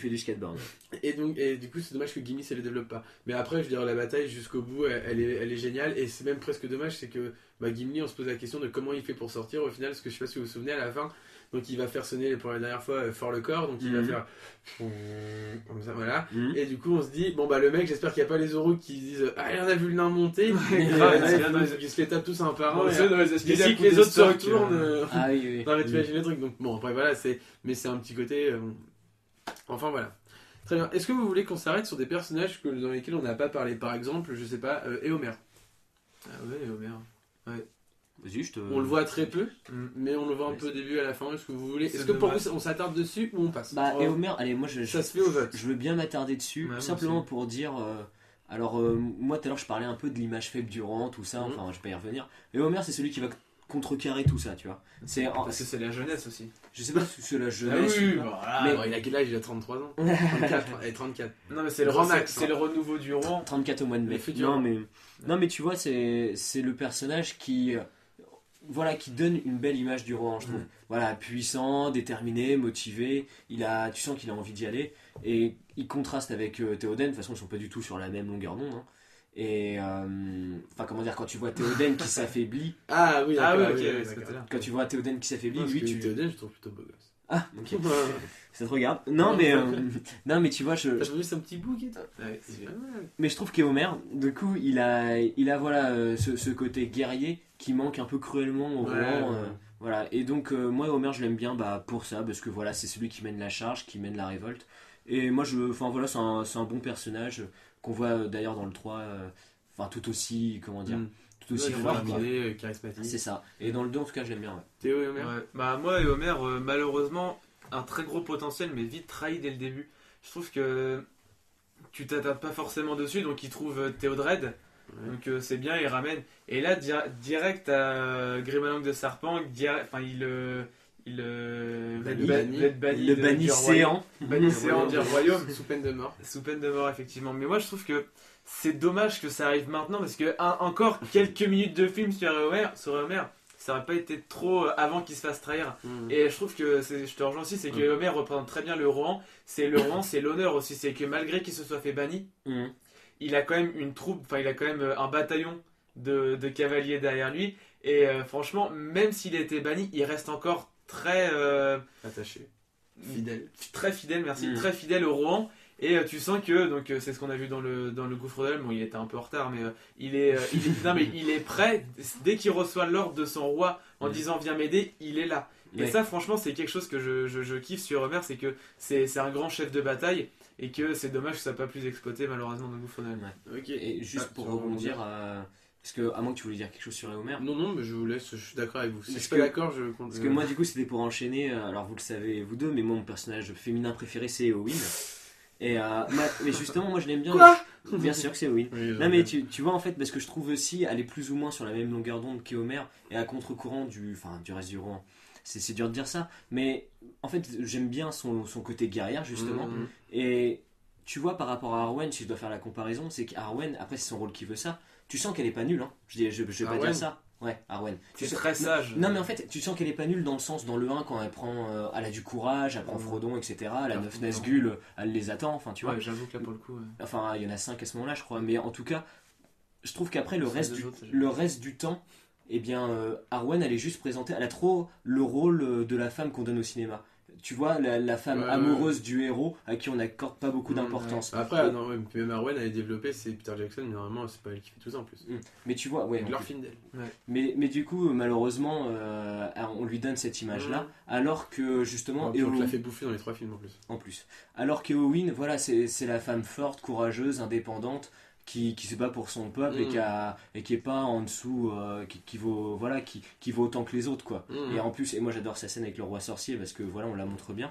Déjà dans le 2, alors il n'y a pas tout ça dans le 2, malheureusement elle fait un ragoût et puis voilà. Ouais, la version longue. mais tu sens déjà qu'elle a une vraie force, un vrai caractère. Et du coup, moi, c'est dans le roman, au final, c'est deux que je préfère, et Homer et Eowyn. Après, moi je suis d'accord et pas d'accord, mais tu dis qu'elle a une vraie force et un vrai caractère. Mais le ragoût. Non mais au final elle vient se plaindre en disant mais si Aragorn on m'envoie dans les cavernes, j'ai envie de me battre et tout. Là t'envoies un Aragorn en disant bon t'inquiète ça va bien se passer. Bon bah d'accord, je vais dans les cavernes. Hop, il y a Mais non, hop. mais elle peut, déjà, Moi, je voilà, veux dire, mais même après, si- c'est un même ordre si de c'est son roi, elle a une autre mission, elle est obligée de rester là-dedans. Oui, non, Par bien contre, sûr. elle le fait pas sur une plus grosse bataille ou dans le 3, mais. Mais non mais évidemment Non, parce mais- que en même temps il va pas aller dans Minas Tirith en disant je vais soigner les gens. Non, mais là, pour le coup, elle se dit j'ai une autre mission qui est là maintenant imminente, je dois faire autre chose. Oui. Après, c'est l'heure de son roi. Là, après, elle dit la première fois, ok, la deuxième fois, pas du tout. Tu vois. Je pense aussi. Sylvebarbe, vous voulez en parler Alors, Next, pas next. je suis... Moi, je veux juste dire un mot, C'est une histoire de petite dire un phrase, mot. ouais. Moi, j'avoue qu'il m'ennuie un peu. Voilà. C'est vrai Il m'ennuie un peu, ouais. J'ai rien contre ce personnage. Hein. Je veux dire, il est attachant en plus, il est marrant, tout ça. Mais au fond, il m'ennuie un peu, quoi. Tu veux savoir de quel bois il chauffe Non, je veux pas le savoir. Mais en tout cas, voilà. Théo, t'as sais que ça a été un de tes personnages favoris pendant quelques temps. D'ailleurs, un de mes personnages favoris, mais uniquement en jeu de cartes parce que je oui, parce qu'il était vachement fort. Hein. Eh oui, il était vachement Ah, mais fort. oui, il avait c'est beaucoup, vrai, il était il avait- ultra stylé. Il avait C'est beaucoup de ressources. Exact. Ouais, On peut citer le jeu de cartes, Ah on va bah faire oui, de la tu pub. peux, Comment il s'appelle il est juste là, le jeu de cartes Seigneur des Anneaux, donc faut regarder. Oui, il est C'est- derrière, là-bas. vous devez créer un deck et affronter donc le jeu en coopération. Donc on a fait d'innombrables heures dessus. C'est vrai, Voilà. c'est vrai. Et oui, je me donc, souviens du coup de Sylvebarbe. Il Et avait d'ailleurs, son deck Ent. Et mais du c'est perso- balèze, hein. Il avait une forêt carrément. c'est clair. Et du personnage qui est dans les livres que j'aime bien. Vive Sorbier. Vive Sorbier, ouais, c'est ça. Il Et- sort bien. exact. Mais oui, je Ok, me souviens. Et moi sur Sylvebarbe, je trouve que malgré que ce soit un de mes personnages favoris, mais mon personnage favori donc c'est Weir. Et le problème, je trouve que si tu le vois pas à la fin de vers Isengard appeler tout le monde, tu vois pas que c'est le roi de la forêt. Oui. Enfin après évidemment il est déjà plus parce que c'est au niveau du budget, il est plus non mais il est plus dessiné que C'est les combien il autres arbres. prenait pour 10 minutes de plus Eh bah mon gars, je peux te dire qu'il prend les tarifs. Non mais... non mais comparé aux autres arbres, quand tu les vois, donc chacun a son petit truc, l'autre qui a une branche qui pousse sur le nez, l'autre qui est un peu plus... Ouais, mais ça montre. Mais ouais. oui, non, mais tu vois qu'il y a plein de différents, mais tu vois pas dans ses actes que Sylvebarbe c'est le roi de la forêt. Je trouve qu'il Bah, manque un petit truc. Jusqu'au moment où il va réunir tout le monde. Quoi. Oui, mais Oui, non, mais mais uniquement là. Enfin, je veux dire, après, ça peut être un membre du conseil en disant, ouais, faudrait qu'on se réunisse parce que j'ai un souci, tu vois. Puis tout le monde vient avec le roi. Mais je pense qu'il manque un acte ou une décision de. Bah, il de le Sylve- fait quand même. Non, mais tu vois Non, mais- tu vois juste qu'il vient rapporter ce que le conseil a décidé. Mm. Tu vois pas que c'est Sylvebarbe qui a décidé Non, mais quelque prends-le chose. dans l'ensemble. Dans l'ensemble, c'est forcément lui. Si tu prends tout, toi, dès le début, je pense que dès le début, tu te dis, ouais, ok. Mais si moi, je pense que dès que tu regardes tous les faits et gestes de Sylvebarbe, à la fin, tu te dis, tu sais que c'est lui. Bien sûr, non mais, Bon, non, bah, mais voilà. tu sais que c'est lui. Tu le sais. Mais je trouve que pour un roi de la forêt, il devrait être un peu plus. Bon, il l'est. Non mais Il est bien. plus d'action que. Après je conviens que c'est un peuple très neutre et Mm. du coup qui prend part à aucune chose et d'ailleurs on l'a vu. Mais il pourrait avoir une petite décision sur son propre peuple à lui et voir peut-être. Il le fait, il les emmène quand même au combat. Il prend Ah oui mais non mais la justement dernière marche c'est ce que je dis, des c'est là où tu vois que c'est un roi. c'est uniquement, Enfin, oui, c'est uniquement que cette C'est pas un roi, mais c'est un représentant des arbres. Ouais, je sais pas Un si petit c'est peu. un roi. Bah, c'est pas un roi. c'est une grosse barbe en plus. Oui, dans le Gandalf Non, en aussi, plus c'est de la il est mousse roi. alors. Est-ce que vous voulez passer sur un autre personnage, genre Grimalong de serpent par exemple? Sur Grima, bah Ouais. écoute, On en parle, on en parle Je pas. sais Non, pas vous si avez le droit de dire next. En fait, non, moi je Une vous petite propose phrase, des bah, persos, vous vas-y. dites on en parle, Bah on oui, en parle bah, c'est intéressant de dire une petite phrase dessus, je pense. bah je te laisse la dire alors. pas. Après, c'est. Ah ouais, d'accord, ok, donc tu me lances comme ça, brut pour point. Non mais. Ouais, bah j'allais dire next en fait. Next. Bah en fait non mais Grima il a juste la fonction du traître quoi, c'est tout. Enfin c'est pas un personnage. En fait moi je trouve pas que c'est un personnage intéressant parce que il y a des personnages tu sais comment dire, qui ont une histoire, qui ont quelque chose, et il y a des personnages qui sont dans l'histoire tout simplement pour une fonction. Lui il a juste la Ouais, fonction ouais, du c'est ça. traître et c'est pas très Ouais. intéressant je trouve. Bah, après, moi, J'ai j'ai le plus grand encore, vous proposez derrière. juste une petite question, c'est est-ce que Grima il est déjà au service de Saruman quand il est... C'est un. Bah non, je peux. Alors, Parce que quand c'est il la est- question que alors, je me pose, est-ce que en fait Grima il tombe pas... Non, il est du Rohan et en gros il va lui choper l'espion quoi. Si ça Ouais, il c'est tombe ça. sur- Non, Il mais se fait il- pervertir quoi. Non mais voilà. ah oui, donc il s'est pervertir par Saruman. Ouais. Ouais, D'accord, il est ok. du rang de base. Mais il est du rang, mais du coup en Il fait le dit, Théoden. est-ce qu'il est mèche vraiment avec Saruman quand il est avec Théoden et qu'il est sous son maléfice? Ah, bah Ah, à bien ce sûr. moment-là, oui. Ah oui, à ce d'accord. moment-là, oui, Parce oui, que oui. moi, je me suis posé la question, est-ce que dans le film, parce que tu le vois, il arrive en Isengard, Ouais. et pour moi, enfin, ça, je me suis posé la question à ce moment-là, est-ce que Grima ne viendrait, enfin, genre, tu sais, ne sachant pas où aller, et étant donné qu'il était avec Saruman, avec l'esprit et tout, est-ce qu'il a pas été séparé Saruman pour essayer de refaire Non, quelque non, chose? non, mais Et non, non. est-ce qu'il se... Quand il le dit, quand il dit la main, enfin, et Homer arrive, des orques qui parcourent librement nos terres, et puis il lui dit oui, mais enfin, il a arrêté, il fait les orques qui portent la main blanche de Saruman, et il se met ailleurs, quoi. Il fait du brouillard, Ouais, il dit, ok, d'accord. enfin, tu vois, donc il lui montre déjà, il protège déjà de Saruman. D'accord, non, c'est juste un petit Bon, point que je pense voulais un qui va sur qui va vous arrêter, du avoir. coup, Ah, non. Faramir. Faramir, Première phase de Faramir dans le film. Je l'ai. Ouais, moi aussi, Je l'ai, mon gars. C'est la la question. première phrase de Faramir. Il n'y a pas d'innocents voyageurs dans cette contrée. Très bien. Seulement des serviteurs de la source sombre. Ouais. Bah, Ah, je voulais le dire. Vous le voyez pas, mais je fais un dab. Bah Faramir, c'est l'introduction au Gondor. Grossièrement, c'est une petite introduction vers le 3. Mm. Moi, je l'aime bien. Je l'aime bien parce que j'aime le Gondor. Je trouve que le personnage, il est très bien. Tu vois, tu as un peu d'empathie pour lui parce que bah, c'est le fils rejeté qui se bat un peu dans son coin avec. Après, dans ce moment, tu le vois pas trop encore. Que c'est le Il fils a- rejeté. on te le met en prémisse à un moment. Ouais, En ouais. mode, genre, quand il est tout seul, moi je réfléchis, etc. Oh, Et non, surtout dans la tu vois version longue. carrément dans la version longue quand quand ils ont repris Osgiliath Non mais et que tu vois Claire et Euh, concis. Claire et Concy. Bah Claire Mm. d'ailleurs on la voit même pas dans le film. Non mais tu le vois quand Oui, non, t'as raison. t'as C'est- Denethor qui lui fait mais cette victoire revient aussi à Faramir. Ne me parle pas de cet incapable. Ouais, Tu ouais, vois ouais. tout de suite. Non, quoi, mais voilà, je veux mais dire, je veux dire, carrément on le met rejeté. vraiment. Voilà, mais c'est. Mais uniquement dans la version longue. Voilà, mais dans la non, version. mais même dans la longue, version courte, il me semble que tu as un passage où tu sais au moment où il comprend l'anneau, enfin quand il comprend que Frodon a l'anneau, et il doit dire quelque chose du style, alors au-delà de ça pourrait redonner de la puissance au Gondor, je crois Mhm. qu'il dit ça pourrait montrer que c'est Faramir, Ouais, etc. Ah oui, ouais. Tu sais, ouais, il y a un passage comme ça. Mhm. Et donc, bah, Faramir, moi je l'aime, oui, bah, je l'aime bien, je le préfère dans le 3 encore, Mhm. mais dans le 2, c'est un passage sympa en plus qu'il a, je trouve. Mhm. Moi, je sais pas, enfin voilà, après il fait pas masse de choses non plus dans le 2, Non. mais en tout cas, c'est une bonne introduction pour le 3, je trouve. Tu Ouais, veux moi, te faire moi je trouve que c'est bien de le mettre maintenant parce que je trouve que tu l'introduis mieux pour le 3 en fait. Dans le même, tu gagnes au début. Non, Non, mais franchement, c'est bien, c'est cool de le mettre un peu dans le 2. Comme ça, dans le 3, t'es pas perdu en disant il y a un nouveau personnage, faut que tu te refasses Et avec. ça te pose le Gondor aussi. Et ça te pose le Gondor. Et moi, il y a un point que j'aime bien aussi parce qu'il y a Faramir dedans, c'est que tu vois le côté rôdeur avec quand ils sont dans le. non, les Rangers. les, Les Rangers de l'Italie. les Rangers des Italiens, quand ils sont dans le. Que je trouve très classe. Merde, quand Gollum il va dans la rivière. Là. Hmm. Bah, tu vois ce côté-là. D'ailleurs, je trouve qu'il devrait être un petit peu plus poussé. C'est quoi le nom Hein Hein Quoi Tiens, regarde. Hein, Oh quoi Ah, ça c'est une question, c'est ça. Ah, Peut-être ouais. que c'est dans le quiz et que j'ai pas envie de le dire. D'accord, ok. Et du coup, tu le vois dedans et c'est un peu le côté mystérieux. Je trouve qu'il aurait peut-être pu être un peu poussé là-dessus. Mm. Du côté des Rangers, qui sont très bons, c'est des attaquants du Gondor.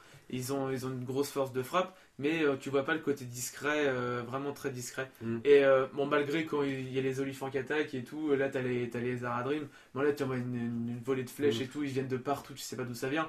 Je trouve que c'est bien, mais tu sens que, quand tu vois Faramir, tu vois que le côté, gros combattant et pas le côté très comment dire, très fin, très agile Ah bah et très. Bah, je suis pas d'accord. Très fin, très agile dans l'esprit.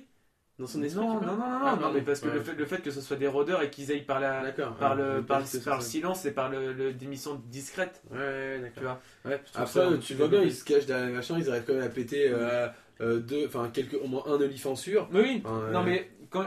oui, non mais ça c'est ce que j'ai dit, c'est mis à part cette bataille là. Et bah, du coup je pense non, c'était à part. Moi je pensais que t'étais sur la bataille de Sgiliath. Non. Quand ils se mettent derrière les murs, je fais Ah, oui, non, ça non, peut non. être un fait, tu vois, genre enfin, tout le monde peut se cacher derrière un mur, attends qu'il passe. Non, non. Mais après, moi, du coup, pour revenir sur ça, moi je trouve que c'est un moment, pourtant, c'est un des moments que je préfère avec Frodon et Sam, justement, où quand ils font la rencontre des Faramir. Avant la rencontre de Faramir, je trouve que c'est poussif. Quand ils arrivent sur Faramir, etc., je trouve que là, ça par contre, ça redonne un nouvel élan, qu'on nous emmène de Nouvelle nouveaux bouffée personnages, d'air. de nouveaux. Enfin, c'est un nouveau Ouais. tout en fait, un nouvel endroit. Clin d'œil. Non mais t'as plein de petits trucs comme ça et je trouve que c'est essentiel et ne serait-ce que même pour Faramir où tu vois déjà qu'il se démarque, ne serait-ce que alors tu sais que c'est le frère de Boromir Mm. et qu'il se démarque déjà de lui de par déjà ce qu'il est et en plus de par ses choix. Bien qu'au départ voilà encore une fois il a une faiblesse humaine etc. Il arrive quand même à lui dire je vais laisser Frodon parce que je sais que son pouvoir est ailleurs parce que il doit Ouais. faire autre chose plus loin et c'est là où Faramir il est génial et c'est pour ça Oui, qu'on oui, adore c'est plus clair. Faramir Mm. c'est que ce mec là en plus non seulement il a un petit côté victime qui fait qu'on a forcément de l'empathie pour lui Ouais. mais en plus dans tout ça il est fort Il est Euh, super balèze. il est frère de Boromir donc c'est un capitaine du monde etc donc du coup t'as forcément de l'attachement pour lui et il est génial quoi dans tous ses mots dans tout ça enfin toutes ces phrases qu'il dit etc et pourtant dès le départ on voit que c'est quand même quelqu'un qui est un peu résigné mais encore une fois ça fait parallèle aussi du coup avec le roman en général les hommes là ils sont dans un moment où la vie est tellement dure que t'es en mode genre et il le dit dès le départ il fait l'arrêt enfin voilà il doit retourner au Sgad etc il est en mode genre la galère et voilà Ouais, le ouais, Faramir est génial. Est-ce que vous avez un autre personnage que vous voulez aborder ou alors on passe Ouais. tout de suite sur la track du. Moi, c'est pas forcément un personnage, mais c'est un moment. C'est avec Sam Gamgee quand ils sont à Osgiliath, justement. Et franchement, c'est un moment que j'ai super kiffé et j'ai eu une petite larme à l'œil. Enfin, pas une larme à l'œil, c'est. J'ai eu les frissons, tu vois. Enfin, c'était super stylé. C'est justement parce que d'ailleurs, en fait, genre, tu dis sur Faramir, il a pas la faiblesse des hommes, mais il se laisse un peu convaincre qu'il faut pas qu'il prenne l'anneau. Déjà parce que Gollum, tu vois dans l'état dans lequel il est, tu vois Frodon comment il est aussi avec l'anneau, et tu vois surtout Sam qui lui raconte quand il y a Frodon, t'as le Nazgûl qui est devant lui, t'as Sam, il pousse derrière, il lui met le couteau sur la gorge, et là Sam il entame une sorte de monologue, et c'est super stylé, et là tu vois Faramir qui l'a écouté, et franchement cette phrase là, même Enfin, nous comprenons. oui, enfin nous le comprenons. Ouais. Et je me rappelle juste d'une phrase, c'est que t'as Frodon qui fait en quoi avons-nous foi et là, c'est la question un peu piège et il répond super bien, Sam. Il fait je pense qu'il y a encore un peu de bon dans ce monde, monsieur Frodon. Et là, franchement, tu ressens un nouvel élan. Ah bah oui, Il a encore des frissons avec il le est dire. vraiment utile pour ça. Non mais il est génial, mais ce moment-là évidemment qu'il est beau. C'est le moment en plus où là justement, là en plus c'est le moment où les hommes, enfin le Rohan gagnent définitivement sur les armées de l'Isengard, donc il y a nous la victoire, etc. Oui. C'est ce moment-là où justement tu vas repartir pour autre chose et que tu, enfin, non franchement moi aussi j'aime beaucoup ce moment, il est vraiment très classe. Et... Bon, bref. Tout à fait. D'autres choses? Non, pas spécialement. Non. Très bien. Et bien du coup, la traque du rôdeur. Allez, Gimli. 3 jours et 3 nuits de poursuite, sans manger, ni se reposer. Et aucun signe de notre gibier, alors que peut bien raconter un rocher? Alors, il a été très difficile dans un premier temps de développer, donc de chercher des théories sur la traque du rôdeur. D'attendre 2002 en même temps. Ouais. Non mais je veux dire du coup en général même sur le 1 il y a eu quelque chose, des théories qui sont ressorties d'après ça. Là ça a été vraiment compliqué donc du coup je suis désolé de la pauvreté. Bah, y a rien. En fait Il n'y a pas de problème. en fait, c'est pas une théorie, c'est juste un. Vous me dites si pour vous c'est juste, pas juste, vous y croyez ou pas du tout. En gros, comme on a dit tout à l'heure, Gollum Sméagol a développé une double personnalité. Ouais. Et la seule chose qu'on a développée en fait, c'est qu'il a une personnalité qui est Sméagol donc en tant que Hobbit, et une personnalité en fait, la deuxième est la personnalité de l'anneau en fait. Et donc du coup c'est celle qui est sous l'emprise totale de l'anneau. Donc le côté on va dire méchant. Et en fait du coup vous allez revoir ces films et du coup faites attention quand vous allez voir que en fait tout le temps dans le film Gollum Sméagol du coup va avoir des têtes différentes. Tout simplement ça va se jouer où dans ses yeux. regardez ses yeux, vous allez voir, quand il a les pupilles qui sont dilatées, Ouais. avec des grosses pupilles, c'est qu'il est en mode gentil, il se met à gueule. Quand il a les yeux très fins, vous voyez tous les yeux qu'il peut avoir, c'est il est en mode anneau. D'accord. Et en fait, du coup, ce qui voudrait dire, en fait, je fais un lien avec autre chose, c'est que l'anneau, en fait, développerait des personnalités dans tous les porteurs d'anneaux, en fait, qu'il y aurait eu. Par exemple, là, du coup, on le voit vraiment, et c'est très prononcé chez Gollum. Mais et on voit qu'il se développe un petit peu plus chez Frodon, qu'il a déjà été développé chez Bilbo, quand je vous rappelle au 1, quand il veut voir son anneau, il fait comme ça, et donc on voit ses gros yeux, pareil, encore une fois, c'est une grosse pupille qui bouge. Bah non, mais du coup, ça les aura définis. voilà. Et en fait, du coup, ce qui voudrait dire, et si vous faites le lien avec, encore une fois, le 1, quand Gandalf va donc dans les archives du Gondor afin de lire l'anneau, il relit tout le document sur l'anneau, là, le parchemin, et c'est marqué je laisse ce trésor comment dire, à ma lignée, en gros, j'ai plus la phrase exacte. C'est un bien très précieux, enfin il utilise le mot précieux, et bizarrement précieux, ça vous rappelle tous l'anneau. Est-ce que du coup pour vous, vous y croyez? Est-ce que pour vous c'est plausible? Est-ce que c'est juste un fantasme des fans ou c'est avéré et c'est plausible? Alors attends, tu peux synthétiser de quoi? C'est avec le mot précieux, tu veux dire? En gros, ce qui veut dire, c'est que est-ce que l'anneau développe une réelle personnalité, mais d'anneau? Ah, une personnalité schizophrène, quoi. Ouais, en fait, est-ce qu'il va vraiment faire développer un vrai côté méchant, on va dire, chez chaque porteur d'anneau, ou pas du tout? Bah moi je pense que l'anneau il ressort en n'importe qui le porte, son côté le plus sombre. On le voit pour Frodon, Gollum. Même qui le porte pas, hein, avec Boromir.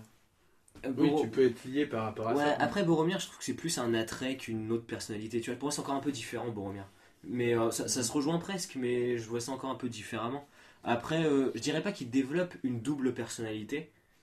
Même si c'est vrai que Gollum, on a l'impression que c'est vraiment schizophrène, il a une personnalité gentille, une personnalité méchante. Pour moi, simplement, ça fait ressortir ton côté obscur, quoi, tout simplement. Après, il y en a qui vont être plus sensibles que d'autres, il y en a, ça va mettre plus de temps à venir que d'autres, etc. Je dirais pas une double personnalité, mais ça fait juste ressortir de plus en plus le mal qui est en toi et ton mauvais côté, quoi. Voilà. Moi, je pense la même chose. Peut-être tu le vois plus sur Gollum, la double personnalité. Et moi, je pense que vraiment Gollum, le fait que parce que Frodon en fait il a l'anneau mais depuis très récemment et je pense qu'il a pas eu le temps de développer ce côté, il a juste quelques occasions, enfin quelques moments où en fait il part un peu là-dedans, mais Gollum il a eu énormément d'années et je pense, enfin énormément d'années du fait qu'il a porté l'anneau, ça fait 500 ans c'est ça? Plus de 500 ans et du coup je pense qu'il a eu le temps en fait de se créer tout ça et l'anneau a créé déjà parce que tu as le côté donc maléfique qui veut retrouver l'anneau et le côté bien qui subit un peu qui subit ça et en fait ça crée un décalage et donc une double personnalité et moi je pense vraiment que l'anneau crée une double personnalité si tu as le temps de la développer. Enfin, plus tu porteras l'anneau, plus tu seras victime de l'anneau, plus tu auras une double personnalité plus prononcée. Ok. Du coup, j'enchaîne sur autre chose qui n'a rien à voir. Du coup, pour compléter un peu la drague du rôdeur, vous savez très bien qu'il va y avoir maintenant, donc c'est Amazon, je crois. C'est Amazon, une actualité brûlante. Voilà, tout à fait. Donc, il va y avoir une série qui va être développée autour de l'univers du Seigneur des Anneaux, mais on ne sait pas quoi exactement. Enfin, qu'est-ce que vous attendez pour vous si vous devez faire... Alors, moi, je veux savoir, qu'est-ce que vous attendez de ça? Est-ce que vous pensez que ça va être réussi, pas réussi? Et vous allez me faire un petit pari, en fait, c'est pour vous, quand on réécoutera ce podcast dans quelques années, on dira est-ce qu'il avait raison ou pas. Je vous mets au défi de développer un barbecue dedans, tel Bah écoute, moi je crois qu'il y avait déjà des rumeurs comme quoi ça raconterait la trilogie du Seigneur des Anneaux qu'on a tous connue en film, mais en version série. Il y avait eu cette rumeur là, je sais pas si elle a été confirmée ou pas. Mais... ça. Moi j'ai vu que c'était entre le Hobbit et le Seigneur des Anneaux, c'est entre les deux en fait. Moi j'ai vu ça. Après, ce serait, à mon avis, alors je sais pas si ce serait mieux ou pas, enfin ce serait plus crédible en tout cas que ce que je viens de dire, dans le sens où si on reprend cette première rumeur, on monte la trilogie en série, je vois vraiment pas l'intérêt. Si ce n'est d'aller récupérer la nouvelle génération, et encore la nouvelle génération, elle vient avec les films qui sont là, mais une génération plus jeune qui vit plus à travers les séries que les films, et faire quelque chose de plus actuel et de plus développé, forcément, parce que tu prendrais plus le temps. Moi, j'y verrais pas d'intérêt, j'espère que ce sera pas ça. Moi, je pense que c'est plus ce que Théo a dit, c'est-à-dire entre le Hobbit et puis voilà l'histoire de Frodon. Surtout que tu montrerais dans ce cas-là on va dire le développement de Sauron, ça. Enfin, Monter en puissance. sa montée en puissance, exactement. Les batailles entre les orques et le Gondor, etc. Et pour moi, tu tiens plus un arc narratif là, avec justement le déclin du Gondor, les tensions entre le Gondor et le Rohan, la montée en puissance de Sauron, etc. Après, il n'y a pas de tension. Bah, il y a des. Il y a pas du tout. Non, mais ils se battent pas, mais ils s'aiment pas non plus. Enfin, il y a un fossé qui se creuse. Si, quand il y, même. a- il y a En les- fait- il y a les prises des non. tours. Si t'as Minas Ithil. Non, mais il y a. Alors, il y a- non, c'est pris il y a très longtemps. Ah ouais, c'est ouais. pas- Non, mais t'as un fossé qui se creuse entre le Rohan et le Non, pas Gondor. spécialement, c'est exactement le même fossé qui va se creuser, si tu veux, entre le Gondor et les elfes. C'est Ouais. parce que tu t'entretiens pas de bonnes relations Ouais. régulières. Normalement, t'as tous les ans, ou non, Un panier de tous les pommes. 10 ans. Régulièrement, normalement, le roi du Gondor et le roi du Rohan se retrouvent au sommet, j'ai plus le nom, mais Mhm. d'une montagne pour faire allégeance à justement le roi du Gondor à l'époque et le premier roi donc du Rohan qui s'étaient Mhm. retrouvés afin de dire on vous donne cette terre parce que vous nous avez aidé Ouais. face à la bataille contre les hommes des chariots, pour vous dire. Mais en gros, du coup, c'est ça. Donc, si tu veux, c'est pas hostile, pas du Ouais, tout. ouais. Ils se croisent, ils font pas la guerre. Non, non. C'est en mode genre comme, je sais pas, je dirais, nous et l'Italie, j'en sais rien. Tu vois, si tu leur parles pas régulièrement, bah ça deviendra pas tes potes, mais c'est pas tes ennemis. Ouais, C'est- d'accord. Mais en tout cas, voilà, je pense qu'il y a plus de choses à creuser à ce moment-là, plutôt que une refonte de la Ouais, trilogie. ouais, ouais. Surtout que, alors ça m'étonnerait fortement, pour des raisons de business, qu'ils s'attaquent à du Tolkien plus ancien, C'est une Silmarillion. par exemple. Mais voilà, tu vois, les histoires de Lucien et Beren, tout ça, Mhm. machin. Parce que tu vois, c'est quand même. On va s'adresser à un public général, je pense. Mhm. Parce que voilà, ça va être un public de masse qu'on va cibler. Et je ne les vois pas s'attaquer à un univers trop geek, etc. Ouais. Et il faut garder, à mon avis, une cohérence, un lien entre ce qui a déjà été fait. Donc, à mon avis, ce sera entre Le Hobbit et Le Seigneur des Anneaux. Mhm. Ça me paraît fort probable. Maintenant, est-ce que ça va être réussi? Je sais pas. Alors là, T'estimes que oui, non, c'est faisable, te prononce pas. j'avais envie de dire ne se prononce pas. Après, non, mais je suis curieux, tu vois. Après, je pense qu'il n'y a pas grand intérêt. Je vois pas. Déjà, même le Hobbit, on peut se poser la question, mais allez, pourquoi pas. Mais là, je pense qu'il n'y aurait pas grand intérêt. Après, ils vont le faire, et il y aura de tels moyens, et puis ils vont développer Ouais. tellement de choses. Après, il risque d'y avoir pas mal de blasphèmes, parce qu'à un moment, enfin voilà, pour les Tolkieniens, etc., à un moment, si tu veux faire une série, ça veut dire des saisons, ça veut dire des années, ça veut dire des personnages qui se développent, etc. Il va falloir inventer des choses, peut-être en déformer certaines, et ça risque à ce niveau-là de heurter pas mal de gens. Alors en Enfin, fait, si ça peut vous aider, ils ont envoyé. Alors non seulement ils envoient du lourd, normalement dans la production, mais en plus les personnes qui. Alors Théo, vas-y. Non, mais non. Non, mais des personnes qui vont accompagner la série, logiquement, là cette fois-ci, alors on peut le dire, globalement Christopher Tolkien, donc le fils Mhm. de J.R. Ronald Tolkien, n'a pas aimé du tout n'a pas apprécié ou être le Hobbit. En gros, du coup, et il veut pas que ça se passe parce que bah lui, on sait que c'est plus qu'un grand fan. Oui, évidemment. ouais. Il vit encore dedans, il écrit encore les livres, il recueille encore des données pour en ressortir des Peut-être livres, même etc. qu'il toucherait quelques royalties encore. Peut-être. Mais ce que je veux dire, c'est qu'au final, du coup, ils mettent quand même des moyens, de la fondation Tolkien, etc. Vient vraiment se mettre dedans pour dire on va pas refaire les mêmes conneries. Donc moi, Mais lui, il s'implique dedans, c'est ça que tu veux dire. ouais, ils vont être dedans. Il va Alors s'impliquer lui, dans le scénario, ouais. à quelle mesure, ça je peux pas te dire s'il va être à fond Mhm. ou s'il va être non. Je pense que vu son âge aussi avancé, je crois qu'il a quand même 80 ans. Ah oui, Euh, d'accord. Ah bah oui, Christopher Tolkien, il est plus tout jeune. Hein. Ouais. Ce que je veux dire, c'est qu'il a peut-être même 70 ou 80. Ce que je veux dire, c'est que je pense que moi, globalement, je pense que alors j'ai peur. Mhm. Mais parce que j'ai peur, je pense que c'est bon. Et en général, je m'étais pas inquiété pour plein d'autres films, par exemple Star Wars, auquel j'étais Mhm. déçu. Autant là, pour l'instant, j'ai vraiment les jetons. Et je pense que ils vont faire quelque chose d'assez soft qui va plaire, etc. Après, je pense qu'il y a des choses que je vais pas aimer, mais comme dans beaucoup de Ouais, choses. ouais. Mais globalement, je pense que je vais apprécier. Et le truc, c'est que dans cette partie-là, dans ce moment-là de la vie de la Terre du Milieu. Si c'est bien là, si c'est bien là. Bah si c'est ça, après si on fait un truc global, le Silmarillion pour moi c'est beaucoup trop compliqué à mettre en place et à Ouais, développer c'est clairement. trop Et on, épars. Enfin, voilà, et ouais. on pourrait pas en parler à des personnes. Enfin en Mhm. vrai, je veux dire, les personnes ne feraient pas du tout le lien avec le Seigneur des Anneaux. Ouais, ouais, c'est ça. Donc du coup après tu pourras le premier âge c'est pareil, c'est trop loin, le deuxième âge c'est trop loin. Ouais, moi je te Là dis, t'arrives dans le troisième il va âge. falloir qu'on te ramène à des personnages que tu connais, on va te développer Aragorn d'un côté, on va te développer la vie des elfes et Legolas de l'autre. À mon avis, c'est ça, c'est vraiment un Ouais. lien, quoi. Mais voilà, c'est là où tu vas pouvoir faire un appel à des personnages que tu vas réévaluer, enfin remettre dedans. avec l'aide des nains, des elfes, etc.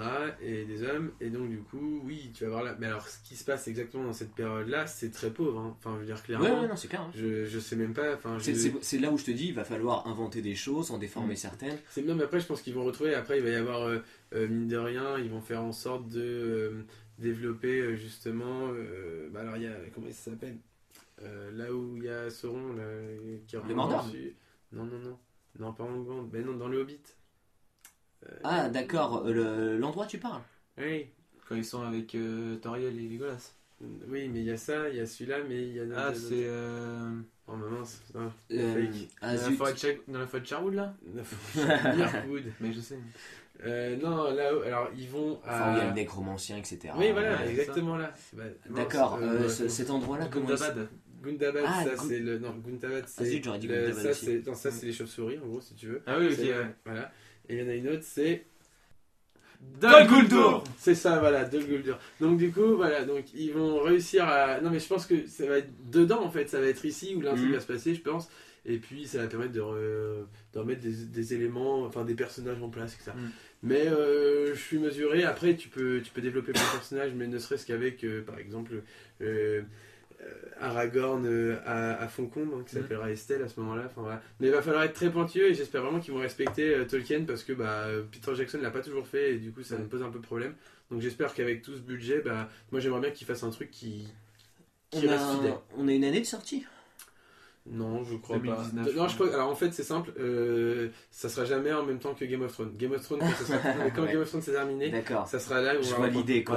Voilà. On garde la lancée Game of Thrones La médiéval série fantastique. exactement. D'accord. On C'est pense bien que ça pensé pour gagner gagner. du Ah bah public. oui. Théo, du coup, toi, sur. Ouais, bah moi pareil, la même chose, j'attends beaucoup. Peut-être que ta peur pour moi se transforme plutôt en hâte. J'ai vraiment très hâte de découvrir tout ça, savoir ce qu'ils vont mettre en place pour justement rajouter du contenu, donc peut-être créer des histoires, et pourquoi pas, parce que peut-être que ça peut ramener, parce qu'on sait qu'il y a eu beaucoup d'écrits de Tolkien qui n'ont jamais été publiés, peut-être qu'il y avait des histoires qu'il a créées, mais dont on n'a jamais vu le jour, On les aurait sortis avant lui, je pense. Oui, non mais peut-être. Mais je veux dire, ça sera mis en vidéo. Et le fait que Tolkien soit dessus, qu'il y ait, comme tu as dit, du lourd dessus, franchement, ça peut amener que de bonnes choses. Et on sait que apparemment, il y aura sûrement Ian McKellen, donc Gandalf, qui sera au casting. Parce que c'est une question. S'il est encore vivant. Avec son Mac. Avec son Mac dans la Moria. Non, mais on va expliquer quand même, mais parce qu'il y a une photo qui tourne où t'as Gandalf qui est avec un MacBook dans la Moria en train de consulter ses mails. Moi je sais pas, alors c'est une question que j'allais te dire en plus. Alors moi j'ai ni hâte ni crainte, enfin j'attends mais sans plus quoi, j'attends de voir. Après pour le casting, est-ce qu'ils vont, j'imagine qu'ils vont forcément recaster la plupart des gens. Non. Parce que Aragorn, non, ce sera pas Viggo oui Mortensen. bah, c'est bien ce que je dis. ce sera pas Oui, Aragorn. c'est bien ce que je Il dis. n'y aura pas de Sean Astin, il n'y aura rien du tout. Oui voilà, Dommage. c'est bien ce que je dis. Ils vont devoir recaster tout le monde. Ouais, après, Aragorn, Viggo Mortensen, lui, voudra pas retourner dedans. Je pense Il que. a dit qu'il voulait. Voilà. Non bah Non, mais même beaucoup- tu vois Orlando Bloom dire ouais ça marche. Ah, Bah, moi, il a fait Orlando Bloom, moi, je te dis qu'il lui propose, il y va tous les jours. Ah bah oui, il Ah a ouais, Le mec, il fait quoi Orlando Bloom de Bah ça oui, il fait plus rien. bah non mais Non, mais il attend soit un Pirate des Caraïbes ou un Seigneur des Anneaux qui sort parce qu'il y a que lui qui.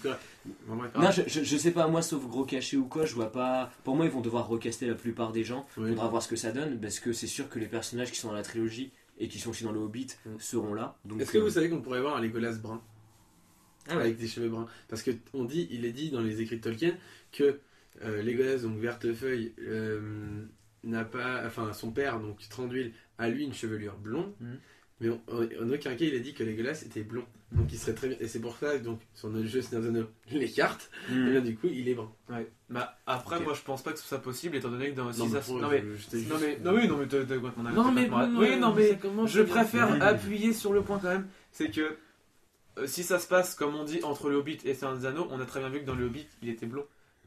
Donc s'il devient brun et qu'il repasse Bon, blond, après, à c'est moins pas- d'une teinture, Je sais pas si c'est le New Line Cinéma qui va prendre. enfin. non c'est c'est- Amazon qui va vraiment produire, c'est c'est à la mode explique- de Netflix. Non, mais ce qui expliquerait que, tu vois, il change de personnalité entre le Hobbit et... Enfin bon, ne partons pas Oh, trop alors loin. ça, alors. Non mais je rigole, c'est une blague. Ok, d'accord. Et donc du coup, maintenant, si tu es prêt, Théo, tu nous donneras le top, nous partirons sur tes archives du Gondor.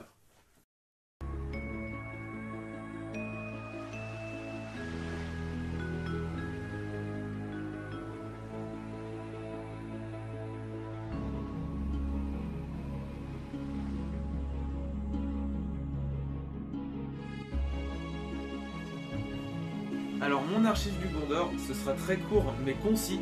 Ce sera sur les Meharas. Très bien. Sur les Meharas, donc qu'est-ce qu'un Meharas? Donc en premier, c'est une race de cheval, donc qu'on voit très peu dans le Seigneur des Anneaux 2, qu'on voit notamment par Greypool, le cheval de Gandalf, et par aussi ce qui n'est pas dit dans le film, c'est le cheval de Théoden qui s'appelle Nivacrin. Donc c'est un des Meharas aussi. Donc un Meharas, c'est quoi? Donc la particularité du Meharas, c'est que en fait comparé à un cheval qu'on pourrait trouver Classique, on peut dire classique lambda. La base du cheval, quoi. C'est ça, Exactement. C'est que en fait Le starter. les Meharas, Starter horse. s'il te plaît. Les Meharas, en gros, c'est une race de cheval qui ont une très grande intelligence à un point même qu'ils peuvent comprendre la langue des humains. Donc ils peuvent pas forcément communiquer, ne serait-ce que, enfin si, peuvent, mais par un comportement. Moi j'imagine bien qu'ils disent pas ça. Imagine, il va craindre quand il s'en va sur les champs du Pénor. Et merde, putain, mais qu'est-ce qui te gueule? Dis pas ça, Théoden. Mais oui, non, mais c'est ça. Non, mais par exemple, un mécontentement, par un hennissement ou quoi que ce soit. Mais ils sont vraiment capables de comprendre la langue des humains. Donc pourquoi pas un petit dialogue entre Théoden et qui parle Nivacrin. Mais oui, tu as tout à fait raison, Nivacrin. Plutôt vers la gauche. Et ne serait-ce que par leur intelligence, aussi, ils sont plus grands, ils sont plus rapides, et ils ont la particularité, comparé à un cheval, donc lambda, d'avoir une robe, donc la couleur de leur poil, uniquement blanche ou grise. Donc tu pourras pas trouver un Meharas brun, un Meharas noir, ou un rouge, ou en violet, ou... non, ce sera uniquement blanc ou gris, pardon. Donc un Meharas, pour retracer un peu tout ça, ça vient d'où? En fait, ça vient dès le début, c'est donc Oromé, le Valar de la chasse, qui a un cheval qui s'appelle Nar, bien, merci. Non mais je laisse noter, c'est parce que... oui, mais j'en doutais pas. Et donc en fait, l'histoire, c'est en gros, il y a le père, donc le premier roi du Rohan, donc vers 2500, qui s'appelle Léod, qui a trouvé dans un coin de prairie un poulain de couleur grise qu'il nomma Felarof. Donc il voulait le poulain pour lui, il a essayé de le dompter, malheureusement il tomba sur un Meharas donc un Meharas est indomptable. Tu ne peux pas dompter un Meharas car il a un très fort caractère, et parce que l'histoire veut que les Meharas ne soient pas domptables. Ils sont pas là pour ça en fait. Ils sont pas là pour ça en fait, c'est un peu, une créature on peut dire divine, parce que ça vient d'un Valar quand même. Et donc, c'est de Oromé. D'Oromé, oui, non, mais c'est d'Ilúvatar. non, c'est comment ça s'appelle, Yavanna qui a créé les Meharas. Et donc du coup, Léod, dans sa quête pour conquérir le cheval, parce qu'il s'est pas arrêté là, il était indomptable, il a essayé de monter dessus, il a fait plusieurs péripéties avec, et au final, il en est mort. Il est mort d'une chute, donc une chute mortelle pour lui, avec donc Felarof, et Eorl, son fils, alla retrouver le poulain, l'a pourchassé, l'a enfin retrouvé, et quand il l'a retrouvé, lui ordonna, en dédommagement du fait qu'il ait tué son père dans la quête, parce que on suppose qu'il est peut-être tombé parce que il a essayé de monter sur le poulain. Enfin, un poulain, c'est pas non plus, il fait pas un mètre de haut. Il est tombé de l'autre côté. Retenez-moi. Non, mais on estime que c'était du mur du gouffre de Helm. une course poursuite entre Il est tombé, quoi. Une mauvaise chute et bouffe. Oui, une mauvaise chute. Et du coup, donc Eorl ordonna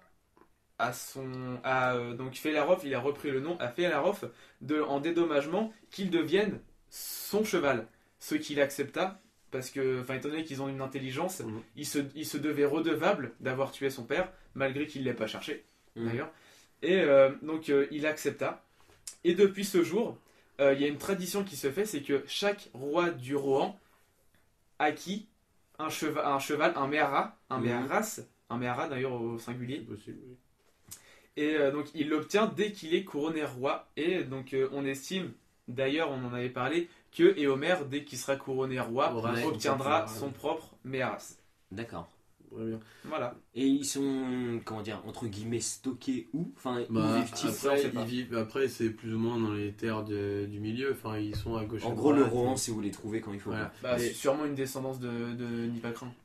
En fait, ils trouveront tous. Enfin, il y en a qui y sont, mais le Rohan a ce savoir en fait. Ouais. Et d'ailleurs, ce qui fait l'aparté, c'est qu'on parle de Eorl et on a tous cette pour Eorlingam. Donc du coup, quand Eorlingas, non? Eorlingam.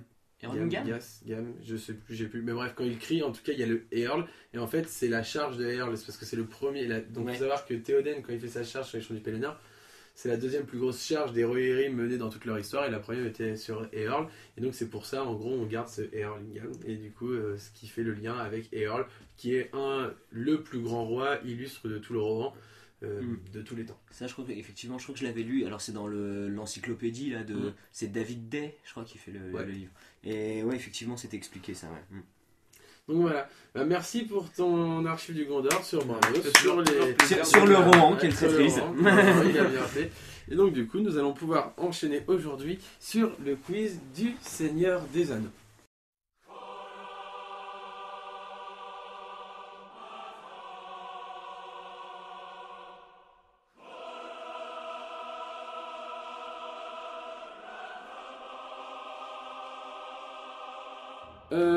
Donc, le quiz du Seigneur des Anneaux, tout simplement, donc on va garder sur cette lignée, j'ai trouvé ça super intéressant, enfin, ta manière dont tu as mené le quiz la semaine dernière. Merci. De faire des quiz coopératifs, plutôt que de se monter les uns contre les autres, ça ne veut pas dire que l'avenir, nous ne le ferons pas. Mais aujourd'hui, du coup, je vous scénarise un petit peu votre quiz. Donc, grossièrement, comment ça va se passer?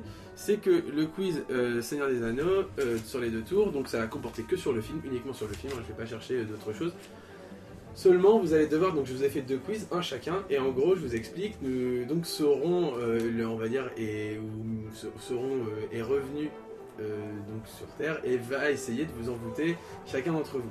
Pour ça, du coup, il va mettre votre connaissance à rude épreuve et va vous poser des questions. En gros, vous allez devoir, donc sur cette question, avoir 5 bonnes réponses, d'accord, pour ne pas tomber sous l'attrait de Sauron qui vous fera passer donc, du côté obscur. D'accord. Et donc du coup, sous quoi vous tomberez vous serez un Nazgûl. Et donc du coup, ce en quoi si vous réussissez, alors du coup vous pouvez avancer. Donc vous allez avoir cette question, vous ne pouvez pas forcer. Alors vous pouvez, vous aider de l'un et de l'autre. Mais si par exemple Bertrand, tu ne trouves pas une réponse et c'est Théo qui vient te donner la réponse, alors du coup Théo pète un joker. D'accord. Donc en gros c'est de la coopération un petit peu, donc vous pouvez venir vous aider, mais c'est à vous de réfléchir, est-ce qu'après vous voulez aider, pas aider, est-ce que vous voulez tous les deux se Pète un joker, c'est-à-dire qu'il pète une de ses questions? Alors en fait, non, c'est-à-dire qu'en gros je vous ai préparé plusieurs questions, il faut que vous ayez sur les 7 questions 5 bonnes réponses. Ouais. Et en gros si je vous dis une bêtise, vous êtes c'est la dernière question qui peut vous sauver pour que vous restiez entier, d'accord? Ouais. Et bien du coup, Théo, si il a encore des jokers, il peut répondre à ta place. Ah d'accord, on a combien de jokers à peu près? Bah vous en avez 1 voire 2. 1 voire 2, d'accord. Ça dépend de la gentillesse. D'accord. Ok. Donc c'est simple, je vous ai fait, donc vous allez revivre les aventures donc de... Pose-moi les questions simples s'il te plaît. De différents personnages. Donc vous avez Frodon et Sam ou Aragorn, Legolas et Gimli. Alors je vous laisse, vous avez 3 secondes pour vous décider qui veut faire Frodon et Sam, qui veut faire Aragorn, Legolas et Gimli. Je fais Frodon. Ouais, ok, ça marche. Ça marche. Ok, donc Théo prend Frodon et Sam et Bertrand prend Aragorn, Legolas et Gimli. Donc nous commençons par Frodon et Sam. Théo, je me tourne vers toi. Oui. Où retrouvons-nous Sam et Frodon dans le début du film? À Minmuil. À Minmuil, c'est une très bonne réponse et il prend une avance sur... Enfin, il repousse le mal en tout cas. Il repousse le mal, et donc, Aragorn, Legolas et Gimli pour Bertrand. Pour toi, combien de temps Aragorn, Legolas et Gimli arrivent-ils à Fangorn après Merry et Pipin, d'après Gandalf? D'après Gandalf, je dirais... Alors moi, j'ai dans la tête... ils ont moins de... Allez, je vais le tenter. Ah, c'est dur. T'as pas de certitude? Ah non. Ah, moi je l'ai pas du tout. Tu veux dire 3 jours? Et non, malheureusement non. Ils sont passés par ici avant-hier. Est-ce que cela vous rassure? Ah, 2 jours. Et donc 2 jours. Et donc malheureusement, Sauron a pris l'ascendant sur Bertrand. Attention Théo. Tu commences déjà à devenir à Minmuil, qui rencontre Frodon et Sam? Gollum. C'est une très bonne réponse. On aurait dû échanger nos réponses. Attention Bertrand, comment se nomment les chevaux donnés à Aragorn, Legolas et Gimli? Arod et Asufel. C'est une très bonne réponse. Théo, oui. Dans quelle région Frodon tombe-t-il dans l'eau? Il y a un moment dans le film, il tombe dans de l'eau. Oui, dans les marécages. Donc comment s'appelle la région? Ah oui, je l'ai. Hein. Bah, pour éviter de perdre du temps, vas-y Bertrand, dis-le. Non, je l'ai pas, je réfléchis, parce que moi je les voyais encore à Minmuil à ce moment-là, mais... Ah, c'est terrible. C'est sur... L'ancienne bataille. Ouais, c'est ça, Mhm. complètement. Ouais. Donc, il s'appelle, tout simplement. La bataille du Mordor. Non, la bataille sur le front de la montagne. C'est ton dernier mot? Il combattit pour libérer les peuples libres de Tarnunier. Pas du tout. Le marais des morts. Le marais des C'est morts. ça. Ah oui, le marais des morts, bah, Tu t'en souviendras de celle-là. Et donc, du coup, Sauron repasse un petit peu dedans. Il est Vous avez- fort quand même. Vous avez, vous avez grillé un joker chacun. Cool. Bertrand, comment s'appelle le père du roi du Rohan? Tangle. Théoden, fils de Tengel. C'est une très bonne réponse. Bravo à toi. Merci. Comment Sam se présente-t-il à Faramir lors de leur première rencontre? C'est des voyageurs. Mais du coup, oui, c'est ça. C'est, vous êtes d'innocents voyageurs. Très bien. Donc, bonne réponse à toi. Bertrand, la charge des wargs, pendant la charge des wargs, du coup, comment s'appelle le chef warg? Ah, c'est hardcore. Ouais. Comment s'appelle-t-il? Dis, je sens que je vais être un Asgul, moi. Tu l'as dans le film? Mais c'est pas dit dans le film. Ah oui, d'accord. Ah, c'est pas dit dans le film en plus. Non. Non, je l'ai plus. Charcou. Oh putain, c'était ça, je l'avais. Ah, Mais pour moi, Charcou, il me semblait que c'était C'est le. Grishak. Là, c'est Grishak. ah ouais, tu vois, moi j'aurais pu trouver Grishak parce que je l'ai cherché, je mais l'avais Charcou, Charcou. je l'avais pas. Donc j'ai deux mauvaises réponses là. Ah ouais, j'ai plus de. Tout à fait. Mais j'ai pas utilisé de joker, il me reste encore un joker. Théo, d'après Faramir, qu'est puni de mort? D'entrer dans le lac interdit. Et donc c'est comme ça que s'appelle le coup la Oui, le je lac l'ai interdit. retrouvé tout à l'heure. Très bien, bonne réponse. Bertrand, Legolas estime les forces du gouffre de Helm à combien contre combien? 300 contre 10 000. C'est une très bonne réponse. Attention, tu as Sauron à tes trousses. Théo, d'après Faramir... non, pardon. Pardon, je me suis vraiment trompé. Qui est Sam pour Frodon? Oui. D'après Faramir. Pour Ah Faramir. oui, vous êtes en garde du corps? Non, sans jardinier. C'est une très bonne Bien réponse. joué. Bertrand, combien d'Urukai Gimli a-t-il tué dans la version longue? Combien dit-il en avoir tué? C'est bien parce que la version longue, je la connais tellement bien. Alors en tête, j'ai 42-43. Théo, si t'as une bonne réponse, tu as le droit de le dire. Tu l'as la réponse?